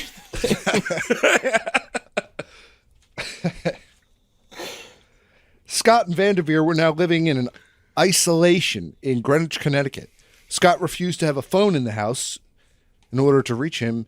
So in order to reach him, people would have to contact his agent, Jane Deasy, who would call the servant in their Greenwich mansion, Greenwich mansion, who would then leave a note on the kitchen counter. So good chain of command there. I think it should be called Greenwich, personally. It's more like a sandwich. I see. The problem is that when I read, that's when I stumble. I have to look at this and go, I remember. Yeah. If you like see Connecticut after it, it almost like makes it easier. Yeah. But no, but I'm just saying that if you eat like a sandwich that has any type of vegetable on it, it should just be called a Greenwich. What about like so you have a vegetable sandwich? Like a cheeseburger sandwich and you put lettuce on it, now it's a Greenwich. It's good. Sounds good. Actually, I might pick one of those up on the way Clever. home. Yeah. Yeah. You know, because I'm bulking. The house became violent. Both had polarizing political ideas. Scott being a staunch Republican, or not, I wouldn't say staunch Republican, but he was conservative, and Van Devere being a woman. So she would throw tantrums and they would scuffle. See, the thing is that Van Devere, she would hold her own. He'd give her a quick sock in the nose and she would go to scratch his eyes out. Do you think he probably? I mean, this is the same time period roughly as Sean Connery, and in that famous interview that he had with who was it? Like Barbara Walters. Barbara Walters, and he's like, "Well, sometimes you just need to hit a woman when she's not listening." This would be a standpoint that him and John C. Scott would get along well, right? He might elaborate. Sometimes you have to hit them when they're listening too much. There are many more reasons, Sean. Yeah. Come on. Yeah, expand your horizons. Sometimes when they look at you weird, you got to trip them. And then when they're down, you got to kick them and ask them if it hurts. Jeez, George, that's a little bit harsh. Yeah.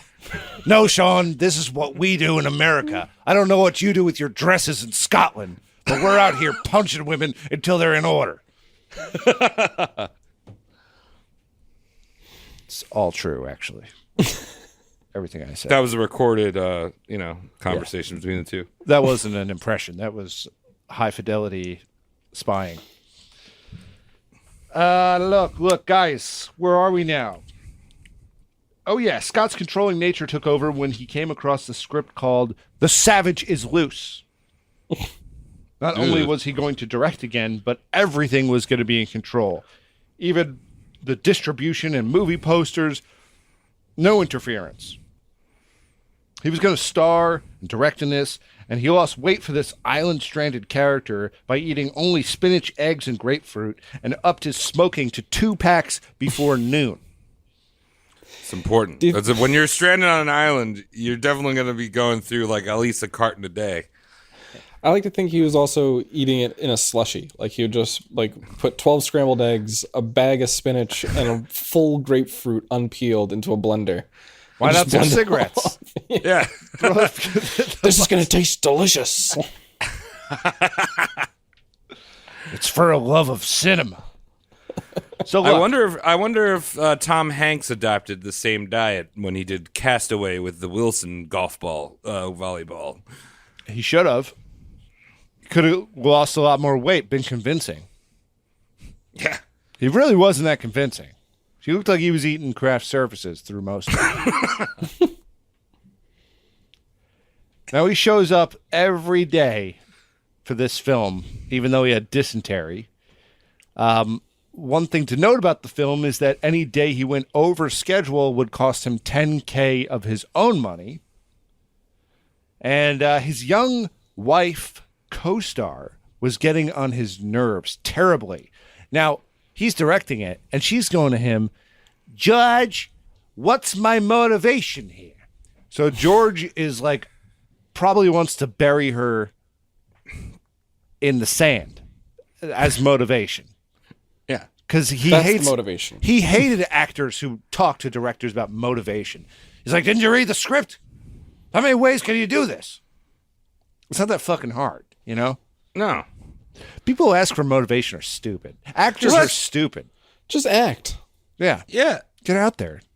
Well, I'm like, Tom, that's why I support government-funded movies, because you have to act. You have to read the exact words, or else the man with the Kalashnikov will put a bullet in your skull.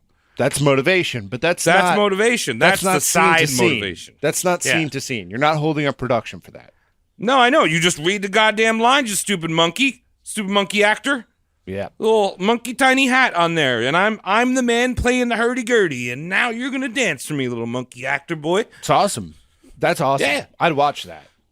So look, guys, you have this film. I keep saying so look tonight. What is that? Was it a common George C. Scott thing? Did he say look a lot? Maybe. Maybe something I was. Anyway, the film comes out, and initially it breaks even. But then George C. Scott is angry at the MPAA for giving him an R rating. Now, they gave him an R rating because it deals with the taboo subject of incest. Ugh. So Only they saw the future. It doesn't. Yeah, they did, but it doesn't show any incest, and it just implies it. It's very. I don't know. It's like the film was pretty milquetoast, to be honest. No one who read the film was like, "This is going to be amazing," and it's not that lewd or anything. And it was shot. He shot it to get a PG, but they gave it the R rating anyway, which cuts his audience members down by a whole bunch. So he goes on this whole tirade, taking out ads in newspapers, talking shit about the MPAA, which I think is a great idea, but you should never do it with your own money because he ends up being down $2 million after these ad campaigns. Wait, so why are they going after his movie, but they're not going after The Lion King? Because they all came from the same pride in that movie. Right. There's Well, a lot of incest. There are a lot of people who hate the MPAA because they're in the pockets of big studios. Yeah. Well, all I'm just saying is any of you people that just can't wait to be king, you're watching cousins and sisters nail each other and their cats. It's disgusting. It's the circle of life, dude. Yo, what am I, Timon and Pumbaa's Elton John here? No. Well, this is a bit of a tangent, but have you ever seen the movie The Little Giants? Because that's almost worse in this. Wait, what's bad about the Little Giants? So at the very end, the guy and girl adults, I forget the actor's name, the glasses, who's in Honey, Shrunk the Kids. Rick Moranis. Yeah, Rick Moranis' character and his love interest get together, and then it's his daughter and his love interest's son that are getting together all at the same time at the end of the movie. Oh, wow. So it's a Pornhub ending. Yeah, they predicted the future of Pornhub. All right. That's they should no really one, not. No one ever was like, we should just rewrite it so that like they're not getting like one of these couples is from a different parent. Or yeah, exactly. That's wow, that's bad. How did they miss that? I don't know. Well, you know what they could do? The kids could one up them. They could go take a flight to India real quick and get one of those child marriages together. And then they'd be like, well, you're the creepy ones now. You're our step parents. Yeah. Tom, are you secretly writing Little Giants too? Super Giants? Yeah. Little Giants. Little Giants in Florida. Island boy. So, look, he goes into... Here's my look again. I don't know what's... Anyway, I guess I'll point it out. Excuse me. Yeah. Look here, Tom. The next movie he worked on was The Hindenburg. He went into that one like his main character, publicly swearing this would be his last feature. That movie's terrible. It's on YouTube for free. Yo, it's Air Titanic, yo. It's not Food Fight. It's not that bad. Well, dude, you can't never let me go when I'm on a Zeppelin because, you know, you're just going to fall to Earth really fast. Get blowed up. And blowed up. That's sick. Scott then directed his wife in the Eugene O'Neill 1924 racial commentary play, All God's Chillin' Got Wings. Now, I know you guys remember that from last time. Oh, that was, I think, the only thing I remembered from the last one because it was so clear in my brain for the rest of the episode. And I wasn't thinking it this time, but I thought it last time, and it's worth mentioning is when you first said it, the way you said it made me think that it was written All God's Chillin', got wings, question mark. Yeah, like the chicken industry's response to got milk. Yeah. The poultry industry got wings. Or the pedophile convention's response to Hooters.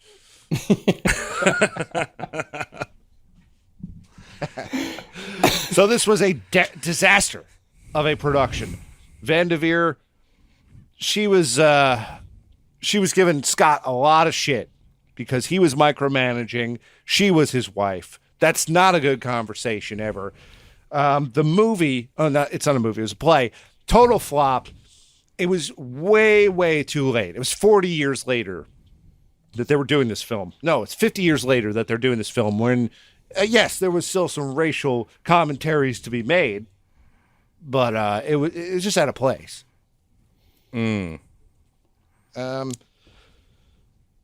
Scott then acted as Willie Loman in Death of a Salesman for a short run, and immediately after suffered a heart attack. Oh, shit. After a brief recovery, he prepared for a Hemingway adaptation, all while talking about retiring. So he's definitely one of those people, like sportsmen or actors, that are just like, I'm retiring, fuck it, this is my last one, and I just keep coming back for more. Yeah, but he actually needed to, because the thing is with Scott is that he put his money where his mouth was way too many times. He was Right. broke. Yeah, like Too many anti-Oscar campaigns. Yeah. They really bankrupt you, the anti-Oscars. Yeah, and then think about it. He just did that one where he put up a bunch of money. The Savage is loose. He is deep in the hole. So it's no way. I think he got paid. Hindenburg was the first movie he got $1 million for, and it still didn't cover all of his bases. This guy is in a lot of debt. So he took some Needs a roles hit. that he regretted. In 1977, at the age of 50, Scott was slowing down a bit. He He traded in his favorite game of softball for golf, but not without the immense rage. Christopher Lee recalls spending a day golfing with the Scott.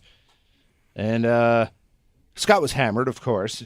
And at one point, he took a bad swing and just threw his club into the woods. Now, this isn't anything that we haven't seen on The Simpsons. Not a big deal. But this is the kind of golfer he was constantly. So I think the other guys on the club didn't like him so much. So went through a lot of Putmans, a lot of irons, a lot of number 9s, a lot of Arnold Palmer iced teas. Yeah, this isn't helping his debt. He's buying 2 bags of clubs at a time to make Yeah. up for all the ones he's thrown into the woods. Sure does add up. Yeah. Yep. At Maybe, this ti- maybe he had a sponsorship from Callaway. That's right. I was thinking about reaching out to Callaway to make some heels with them. Me and Gab had some pretty cool ideas, some real long spikes. A Callaway Hot Topic crossover. I think those two groups of demographics have never crossed over before. Yeah, but Mall goths and golf country club people. the mall goths are entirely funded by the Callaway golf people. That's true. Whenever you see a mall goth with very long spikes, they have a dad. Remember that. Yeah. It's funny you mentioned that it was Christopher Lee golfing with him, because I'm wondering if Christopher Lee is like one of the only people he'd be jealous of, because not only is he a great actor, but also he got to serve in the war, whereas George C. Scott missed both of his wars. Yeah, that's He's a good point. Probably really liked Chris. He may have liked him, but like he used the term English a lot. Just casually for anybody. Constantly. So Maybe not. Yeah, maybe he just didn't. He may have liked Christopher Lee, but not jealous of the fact that he was British and that he was vampire a bunch of times. Because he thought Fair horror enough. was kind of dumb, which he will change his tune later. But Okay. at this time, the alcohol intake was directly correlated to the role that Scott was playing. If the role was lighthearted, like the parody movie, he was relatively dry.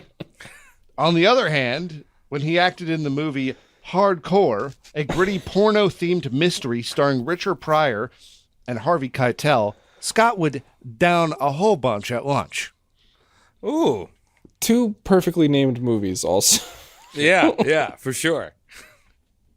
While filming Movie. Hardcore, he would disappear on benders for weeks at a time, once holding up the show for a whole day where there's one shot that Scott had to do. He had to walk into a bar, say 2 words, and leave the bar. That's the kind of thing that you hired Scott to do. If you had a lot of those things, because you knew he was going to hit it every time. While they were setting up for the shot, Scott slipped into the trailer, then slipped out of his clothes, downed a bottle of vodka. When the director went to fetch him from the trailer, Scott greeted him with, "This movie is a piece of shit." Uh, No. that would be me if I was on the set of any Marvel movie. I wish I was Chris Hemsworth and I just walk around saying this movie's a piece of shit. Yeah, why can't I be in the Dustin Hoffman is a toy guy one? I just watched that movie recently. Something dumb. Oh, it's like him pretending to be Willy Wonka, but for toys or something. It is. Yeah, it was one a of stupid movie. the worst movies I ever saw, which is really unfortunate because that's like what kids are given. Be like, hey, look what your imagination can do. Worse Right, than Food Fight? No, I was going to say the contrast between that close. movie and Food Fight. You know, it's night and day. All right, Travis, I see your bit. I'm going to raise you. We're gonna figure out the next movie night too, and you have to be there this time. All right. Best. I'll teach you guys about cinemas. Cinnamon Toast Crunch. You don't get to teach anyone about cinema moving forward. December 1978 started filming The Changeling, a paranormal horror. Scott previously poo-pooed the horror genre. And this film wasn't without its problems on set. One of the biggest ones being a massive staged fire that got out of hand and started a huge forest fire in British Columbia. This movie's fucking tight, though. Watch this movie. It's George C. Scott. He's upset. He moves into a house. Ghost Boy. Sounds like the story of my life. The story of my life. Are you a horror guy, Connor? Never been. I love watching horror movie trailers and then reading the full synopsis on Wikipedia. Not a fan of the actual movies. Okay. Well, many of them are very bad. Yeah, I think they are. I don't blame you. Next up was the fun formula.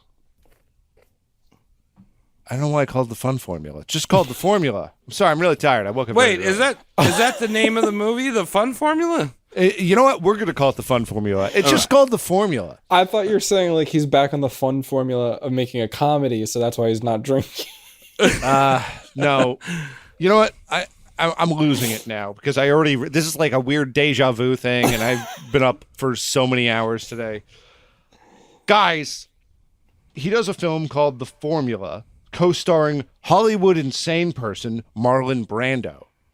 Ooh, we roasted that bitch a long, long time ago. Man, eating frogs and ice cream alone on a lake. Marlo. Eating live frogs. I fucking love Brando. He's so fun. He's one of the funnest in Hollywood. Let's see. So Scott was an admirer of Brando, but he hated working with him. Apparently, day one, Scott's performances were methodical, rehearsed, executed nearly the same every time, as we mentioned. Brando, on the other hand, refused to memorize lines. He improvised all the time. He stopped shots to talk about motivation with the director way too often. He's a nightmare person. That's why he's fun. Opposites. I honestly never want to watch a Brando movie again because I like Scott too much. Well, I mean, Scott would have appreciated the time when Brando was working with Sinatra and he had him redo the take of him eating a piece of cheesecake about like 50 times until Sinatra walked off the set. He was like, "What the fuck's with this guy?" He's like eating the piece and then they'd bring out a new cheesecake. He'd eat another piece. That's great. Yeah. And he did it just to piss off Sinatra. Because he knew that Sinatra apparently was like Scum. Scott. Well, he was like Scott too. He's like, we just do it and we're done, you know? Well, Sinatra, yeah, he was a talented actor, but he was not like a serious actor. No. He was a singer, and people just liked the way he looked. Right. He's like, coming next year, Justin Bieber is going to be the next big movie actor star. It's terrible. He's the next James Bond. They're doing Canadian Bond. Canadian Bieber? Yeah. Yeah, Name's Canuck Bieber. Bond. 00 Bieber. Can I get you a cocktail, sir? Yeah, I'll take a Molson Triple X, shaken, not stirred. I love when the can explodes in my face. Okay. Thanks and please and thank you. That's all. Yeah, all those. Literally a Canadian tuxedo. That would be fun. Maybe we should pitch that. Canadian Bond. And like the theme song is done in with like an accordion, like the French Canadians, like. Excuse me, ma'am. Pardon me, sir. The Bond girl is just wearing like extremely puffy winter jacket and clothes and like a ski mask, hat. No. Can't see anything. The Bond girl is just a moose.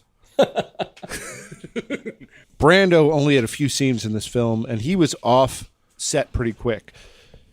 He probably would have not survived, or Brando not survived, had he been on that long.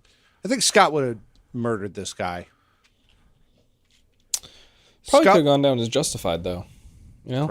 Probably. Could have argued your way out of it. I think a lot of people who worked with Brando wanted him dead anyway. Yeah. Yeah, I think from what I remember, I mean, it's so long ago when we did that one, but I think Brando could put up a pretty good fight. He was Not like Scott. not like Scott. No, there was no blind drunken rage, but you know, No, and also Brando had a few years on him at this point. yeah. Scott had already peaked, but man, he could still toss a punch. Scott also had the leading lady, Dominique Sanda, replaced because he couldn't understand her accent. Oh, man. He was quite the headache for the rest of the film. First day on a new location in Switzerland, Scott showed up and told the director, John G. Alvidson, "I want to drink today. I'm not working. I'm going to the bar." He did just that. All right. Bless this man. All right. Can't argue with you now, I guess, George. I want to do that one day in my career. Like, I'll take the personal day. But I would love to say to my boss, "I want to drink today." Like that Yeah. specifically. And not on a Friday, like on a Tuesday. Yeah. And then still show up to work Wednesday Yeah. to prove that it was like, no, it was just about yesterday. Yesterday, I needed to stay home and drink. All right. Exactly. One night. It's called nowadays it's called self-care. Yeah. George C. Scott was big into self-care or self-harm. I don't know. Let's go with care. Here he is caring for himself. Yeah, he's calling out of work. Yeah. Here's someone else calling on his behalf. One night, Alvidson, the director, gets a call from Trish, hysterically saying that Scott had a gun and was going to kill himself. Alvidson rushed to the hotel where Scott stood in a bathrobe, bottle of vodka in one hand and 45 to his temple in the other. Scott told Alvidson to give him one reason not to kill himself, to which Alvidson replied, "Because you have 6:30 call." Because I don't want to have to find another actor. Yeah. Yeah. Scott Self-care. burst into laughter. Alvidson took the gun away, threw it out the window like a smart guy, gave it to someone, charity, and Scott went to bed. Never happened again. Do you think he got up in time for the 6:30 call? Yeah, he was a pro with that. Just like Reed. Those two, something they both have in common. They were always at call unless they intentionally weren't trying to be. There was no hangover. Like there was no "I'm too hungover." There might be a bad thing like "I'm still drunk" and I'm choosing not to making go. it. Yeah. Oh, okay. All right. Yeah, it was very obvious. Like someone would call and find out. But yeah, 9 out of 10 times he was just there. I mean, doing fine. I feel like more actors need to show up to set loaded. I feel like there's too much health and safety going on now. You know? The amount of sober people in Hollywood and in music makes me fucking sick. They Look, love I mean- talking about it. I mean, who's playing Spider-Man now? What, Tom Holland? Is that the Spider-Man? Yeah. Dude, just get drunk and go do Spider-Man. He'd be a good blowhead. Is that a term? Give him some blow. Forever. Get him that pure shit. See what happens. See what kind of performance you get out of him. But no, Heath Ledger did it, so now we can't do it. Dude, he was so serious, though. Yeah. I think So Johnny serious. Depp still does plenty of cocaine and drugs. So he's a good guy. He hasn't made a good movie in a long time. Because he's You busy don't doing think drugs. Pirates of the Caribbean number 11 was any good? I liked Pirates, the one you got at the adult film shop. That was when it peaked, when the series peaked. The one with Jonathan Sims in the lead role? It's actually Evan Stone. I know that because Ray McGale told me. That's a deep cut. Yeah. So, Look it up. Let's see. What do we got here? Scott Van Devere co-starred in a disaster of a play called Tricks of the Trades that closed after one night. The reviews were so bad, putting Scott in such a mood that during the after party, he chased around some random stranger in the theater for no reason, threatening to beat the shit out of him. And luckily, he had just passed 50, so he couldn't keep up with the slightly younger stranger. well, maybe the stranger looked like his current wife. So, Oh, yeah. trying to beat him. I gotta exercise these thumbs on a windpipe. Honey, where are you? I'm gonna tickle your trach. Luckily for him, he had two nice financial bumps after this with the TV movie Oliver Twist. And the, wait, was it Oliver Twist? Did he play Oliver Twist? At 53 years old. I honestly think I wrote in the wrong Dickens thing. It's, I know he did. Was it Scrooge? Yeah, was he did it Scrooge. Christmas Carol? I know he did that. Maybe he did an Oliver Twist too. I don't know. He also did Taps, starring Tom Cruise. In the early 80s, he wanted to take on Patton again. In the Last Days of Patton TV movie. I can't get over this one. This and the this was another thing I couldn't stop thinking about. This and the children got wings stuff. The chillin' got wings. Oh, God's chillin' got wings. There's no accent there. Patton died in a horrible car accident like a week after the war ended. And he had already done a biopic where it goes up to the war ending. Yeah. The movie is a series of flashbacks embedded in Scott in bed after a car accident. He survived a car accident for like 12 days or something like that. Yeah, and he was just in horrible agony the whole time. It's terrible. This sounds like a fun film. This sounds real fun. Let me do some real acting. I'm going to be writhing around in pain. It's weird, too, because, like, the first Patton is this major production through Fox. I think they shot it with British standards, so it's like, I think it's a 25 frame rate. PAL. Yeah, so it looks weird, too. Like, movies, I don't know, stupid. Yeah. Anyway, I had a question for you since we're back at Patton. If you guys, since we do this show, if you guys had to do a biopic on anyone in history, who'd you pick? Like I'm playing the person? Yeah. I feel like I don't look like anyone in history, so... You don't have to look. I was going to say Louis Armstrong, but I don't want to be like Julia Roberts. Well, I was going to say Tom should go for Harriet Tubman. I'd do it. I'd one-up her. Yeah, take over Julia Roberts' role. But I would get around blackface by having mocap. So I'd play a little like VeggieTales looking Harriet Tubman.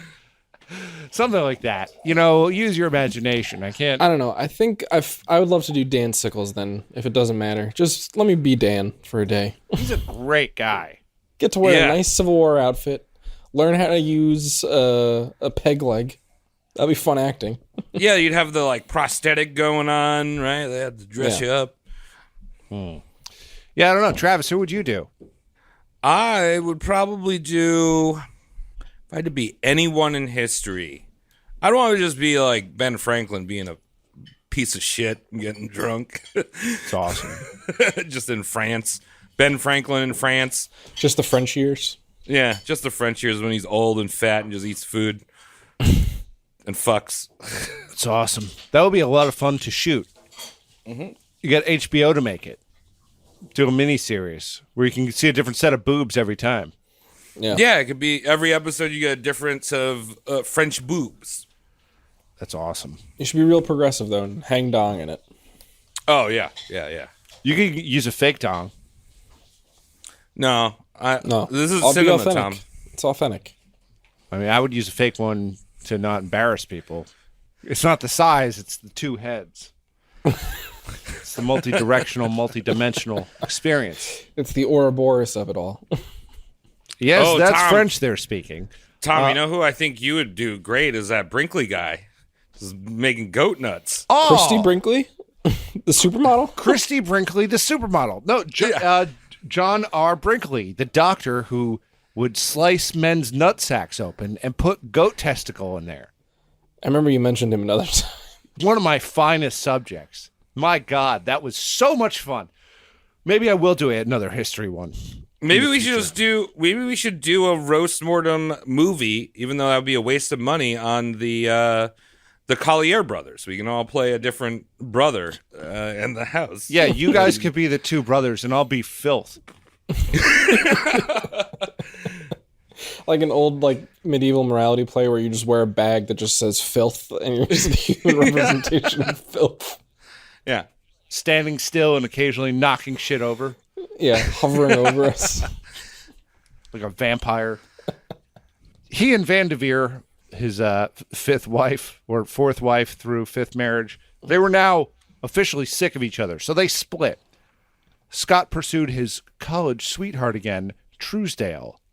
Catherine Truesdale, I believe, who had just divorced her second husband. He visited her in Seattle and asked her to marry him. She agreed, but that never happened. Probably smart. He directed and starred in a play called Present Laughter, in which he swore off booze for the run of the play, which lasted for about 5 weeks till he went on a week-long bender, and he missed every show that week. Surprise, surprise. Have a good time. Though not married, Truesdale spent a lot of time with Scott, as if they were, along with their daughter. Remember, they had a daughter from the first episode, Mary. Scott was shitty as ever, drinking and berating. He became one of those gun-under-the-pillow guys. He was loving and kind when sober and became an evil drunk, chasing Truesdale all over the house. And Truesdale, she was no Vanderveer. She didn't like putting up the fight. She wasn't poking his eyes out for fun like Vanderveer was. Right, and he had taken up the hobby of punching via lance out of a car. Yeah, which is awesome. That's awesome. Just consensual lancings. Imagine him going to a PTA meeting and just strangling other parents. This is probably why he didn't have anything to do with his kids. And probably for the best. Yeah, I think so. Truesdale and her daughter Michelle joined Scott in China for the filming of China Rose. The trip was disastrous. Michelle, she seemed kind of annoying. In the book, she kept pestering him, and his accounts were she was so needy. She had no direction. She kept wanting to be around me. Do you think he had choice words about chopsticks? Dude, he's probably the dictionary of racial epitaphs that I want to know. For fun. Learn all about the and ones research. that have been phased out completely, never made it into the history books. Yeah, things that I couldn't be aware of in my timeline. He probably researched that alone for roles, of course. The same way I do history. Here we are. So Michelle seems kind of annoying, and after some time, Scott told them both to leave. His agent gave Truesdale a deck for $5K. A check. I was thinking Mike, skate check. Deck.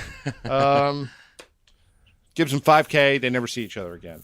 While trying to raise funds for his patent sequel, Scott finagled his way into the Oscar ceremony. You see, he needed to get these funds by rubbing elbows with the meat parade he once lambasted. Smart. Now he's joining the meat parade. Sometimes you gotta just do it for business. I think it's funny too because he shows up there and he's like, "Yeah, I'll pick up my award later. Thanks, I didn't forget about that from 20 years ago."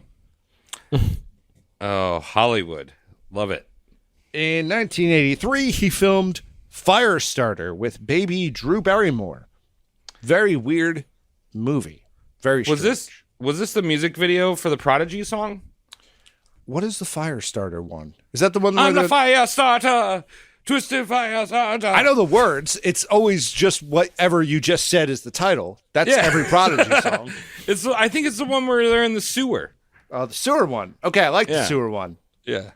A lot of plays Which on I feel YouTube. like is most of their videos. It's great. Love Prodigy. So much fun with dancing and other things that go with dancing. Look, weird role for Scott. Okay? Scott was a Native American hitman named John Rainbird. We'd have to assume this is inspiration for John Redcorn. Scott did the role.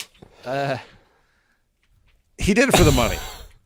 He dismissed the film as one of those half-ass sci-fi Stephen King things. An agreeable sentiment.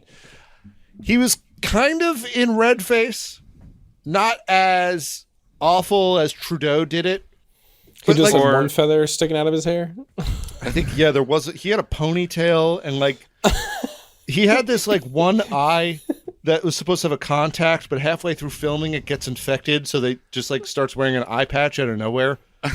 I was imagining like he has a ponytail and a bolo tie, and that's all that it is. I think it is a bolo tie, a turquoise bolo tie, so Native American. And that's all he's wearing, just that. Yeah. I don't know. It's not really a good movie. I really like the lead actor who plays Drew Barrymore's dad. He's in this, I forget his name, but he's in this movie called White of the Eye. Really good horror movie. Nothing to do with George C. Scott. So I'm going to get back onto this. Well, I was to say, that's like when Sean Connery returned as Bond and he became Japanese Sean Connery. That was cool. Yeah. That's pretty cool. All right, so I've just come across the point in my script where I realized before I made a lot of confusing statements. He did, in fact, do an Oliver Twist movie, and this is when he does the Scrooge movie in the 80s. And then he did Mussolini in a 3-part series for some television network. He was concerned that he had too much Anglo in him to do the Mediterranean role. No, very vocal about that. Looks exactly like Mussolini. It's kind of uncanny just when you like see him in a passing glance and then look at a Mussolini picture. It's kind of like he's trying to write off his likeness. Like, I don't know. I'm really English. I'm nothing like this guy. Just like, I don't have a fiery personality at all. I swear. English, stiff upper lip. I mean, I also see him saying things like spaghetti and meatballs is exotic. You know what I mean? Like, yeah. Or one of these people who call every type of noodle spaghetti. Yeah, which is fun. People that don't say mozzarella, they say mozzarella, even though it's the rest of it is just regular American English. All the Tonys and Antonys of Long Island. Yeah, Anthony. A month after Mussolini was filmed, he was back at getting funds and organizing Patton, Last Days of Patton. This movie, as I mentioned, is terrible. It's for free on Amazon if you want to torture yourself. Most of his work after here was overlooked plays, TV appearances, and a weekly show called Mr. President, and commercials, which paid the most. Tom, I gotta ask. I know that you did this research when you were recovering from your surgery. Did you watch all of these heinous movies? I watched a bunch of them. I couldn't make it through Last Days of Patton. I couldn't. It was just too bad. It was really bad. Okay. I watched a bunch. I know I watched Hospital, Strangelove, Changeling, one I'm going to mention in a bit. Right, because it seems like you've been mentioning like he's got greats, but then he's also got like real big stinkers. But everyone does that. Like that's not irregular. You know, no one. You just need a few good ones, and then people go, "What a great guy he did." Yeah, unless if you're Daniel Day-Lewis, and then you only do great ones. Well, he does one movie every 6 years also. Yeah, that's smart. I did watch his last one, The Phantom Thread. Now that guy. Do you see that one? No. Oh, okay, well, I'm not going to talk about it then. Because it's good. I think it's good. The guy's a freak. Maybe not in bed, but everywhere else. So Scott suffered a second heart attack the week Mr. President was supposed to film its final episode in 1988. I don't know. I didn't watch this Mr. President, but it looked pretty bad. No East Side, West Side. East Side, West Side. That was the thing I watched a few episodes of. Check that out. That's on YouTube because it's a CBS series, and they don't care to run anymore. The IRS started bugging Scott over his shady, or as I like to refer to it, his heroic and patriotic accounting and spending. The criminal organization known as the IRS pestered him for several investments. including investing in a herd of dairy cows. I know. Yo, that's the write-off. That is a classic write-off. You should be writing off dairy cows every single fiscal year. Well, where are the cows? Oh, I don't know. We lost them in the woods. That's all you need Go to find say. them. Because they can't make you build a fence. Yeah. Maybe you just one wandered off and you collected cash on it down at the old splay and trade. Is that a thing? Sure. Yeah. Yeah. I took them to Burger King and they just disappeared. Scott still needed money. He was spending it faster than he could make it. This would explain his next role, and one of my favorites to watch, not necessarily favorites for quality reasons, The Exorcist 3, 1990's The Exorcist 3. Ooh. It's one of those films that has a few acting gems by Scott and Brad Dourif, but the entire package of The Exorcist 3 is hysterical, by all accounts. I'm just gonna go out and say William Friedkin is not good. No, he's not. We have actually talked about him on the show before because we did that Father Amarth guy or whoever that was. Oh yeah, that was so dumb. Yeah, but he's literally going like The Exorcist is real, and he made a whole documentary about this fucking stupid exorcist priest.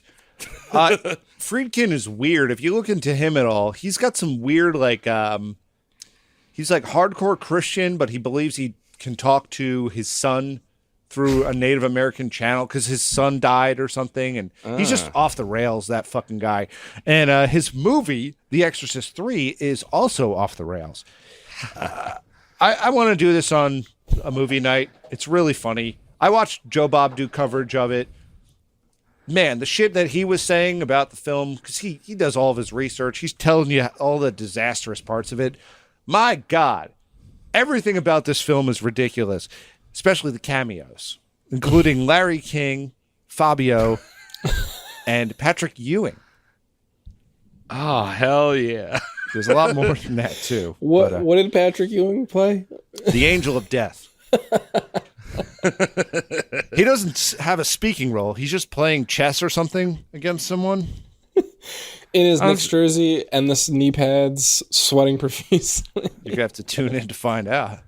Yeah. Does he like dunk your soul into hell or something? Maybe. We're gonna watch it. How's that? All right. We're gonna watch this. We're gonna have fun. Probably not gonna be as good as Food Fight, but tune in. I like to think that Larry King is just a announcer that's playing the role of like the chorus in Greek plays, where he's talking to the audience and like commentating on what's going on in the exorcism. Honestly, like, all right, we're bringing you live into the girl's bedroom. her head's turning around. She's vomiting on the priest. so you're familiar with the first one, because the third That's one what is I'm familiar with. okay. The third one is nothing like that. It's Friedkin losing his mind on paper and then someone letting him direct a film based on how much he's lost his mind. It's fucking crazy. It's ridiculous. There are some really good parts in it, though, but they're isolated. And then they're surrounded by these retarded parts that just totally remove you from enjoying it. So we'll watch it. It'll be fun. After suffering his third heart attack, Scott calmed down a bit. He had to, want to live a little bit. So he did like a bit of a press tour saying how sober he was now. And because he wanted to live. That was it. Want to live. It didn't last that long. In 1994, his doctor discovered he had an aortic aneurysm, a bulging blood vessel going through one of the arteries to your brain. I don't know how that works. I'm not a science man. I have a very bulging vein sometimes, but I think it's supposed to be bulging. Yeah, that's a healthy vein. If it bulges for more than 4 hours, go see a doctor about that vein. It usually does. Wow. It's very awkward when I go to Trader Joe's and try to buy my bananas. And they're like, what is going on in those gym shorts? Don't worry, it's a medical thing. Bulging vein disorder. Sir, why are you carrying around all those anime titty mouse pads? I got BVD, bulging vein disorder. Yeah. This is to help my wrist while I'm massaging my bulging vein. He chose to do nothing about this bulging vein of his. Instead, he started drinking again and started a TV show called Traps, which was a cop drama and Traps. So Yo, is this some Chris Hansen ass shit? maybe. Is it? Yeah, him just standing in a room when pedophiles come in and goes, I bet you didn't know I was here. And he just punches him. Yeah. But you didn't know that cops could show up. We've been watching your call. Also, that little girl in there has a penis. That's the trap part. He took other roles, and his health declined rather quickly. Then a publicity disaster happened for the old man. And he was trying to lighten his image at this point, too. He's trying to lighten up his image when all of a sudden, a Miss Julie Wright filed a $3.1 million lawsuit against her former employer at the Devin Campbell Productions, which was Scott's operation, for sexual assault. Oh, no. She claimed under his employ, he asked her to have his baby, groped her, and did sex at her without consent. Oh. You really, George C. Scott, the one you've been telling us all about, was accused of this? Right. There's some people that you're like surprised. Wow, you're a little scuzzy, dude, but this is not a shocker. What is he supposed to do? Control himself while he's drinking? You can't have it both ways, Miss Julie Wright. She looked like his wife. Yeah. You know who you're working for, right? Someone who beats women for funsies. That sounds terrible.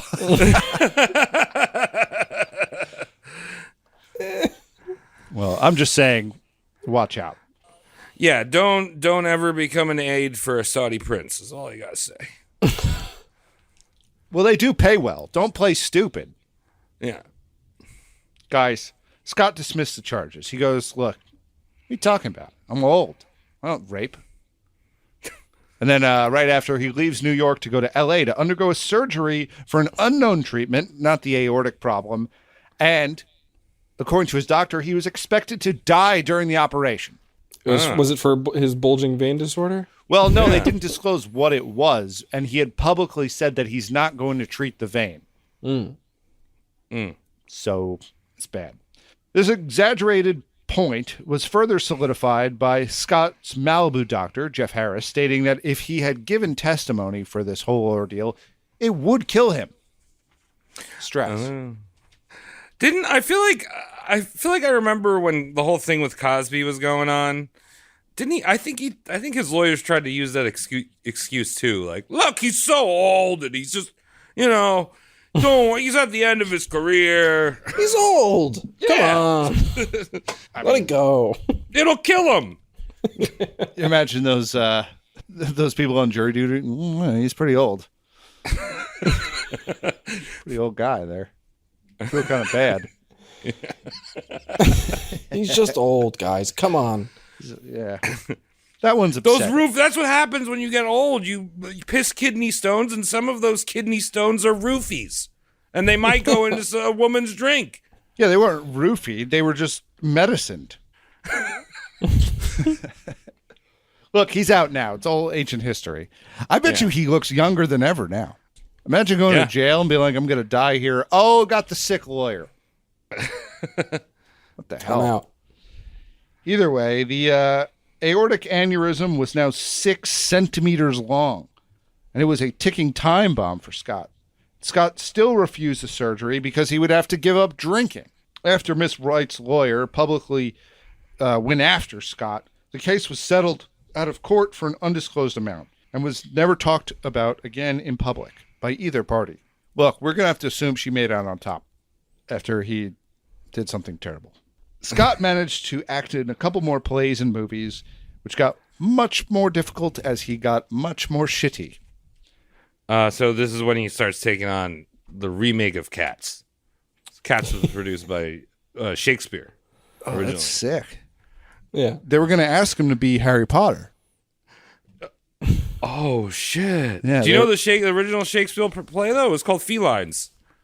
And it's about dancing felines. It was about cats with feline AIDS trying to make it in the big city. Yeah. and just singing and stomping and clapping. Yep. Oh, wait, that might be a fun movie to watch on movie night. The Cats live action thing they did. That might be more disturbing than Food Fight. Yeah, we should actually test that out. Maybe put it up for a movie night, but like we can vote out of it. We'll take a vote at 15 minutes. Do we want to keep this one up or do we want to go for a backup? On September 22nd, 1999, a year best known historically for the death of one Oliver Reed, the aortic aneurysm ruptured while he was alone at his Westlake Village, California house. He died a slow, painful death that ended with shock and was announced dead by the arriving ambulance. The ambulance itself, actually, it talked like the movie Cars. It was like, he's fucking dead.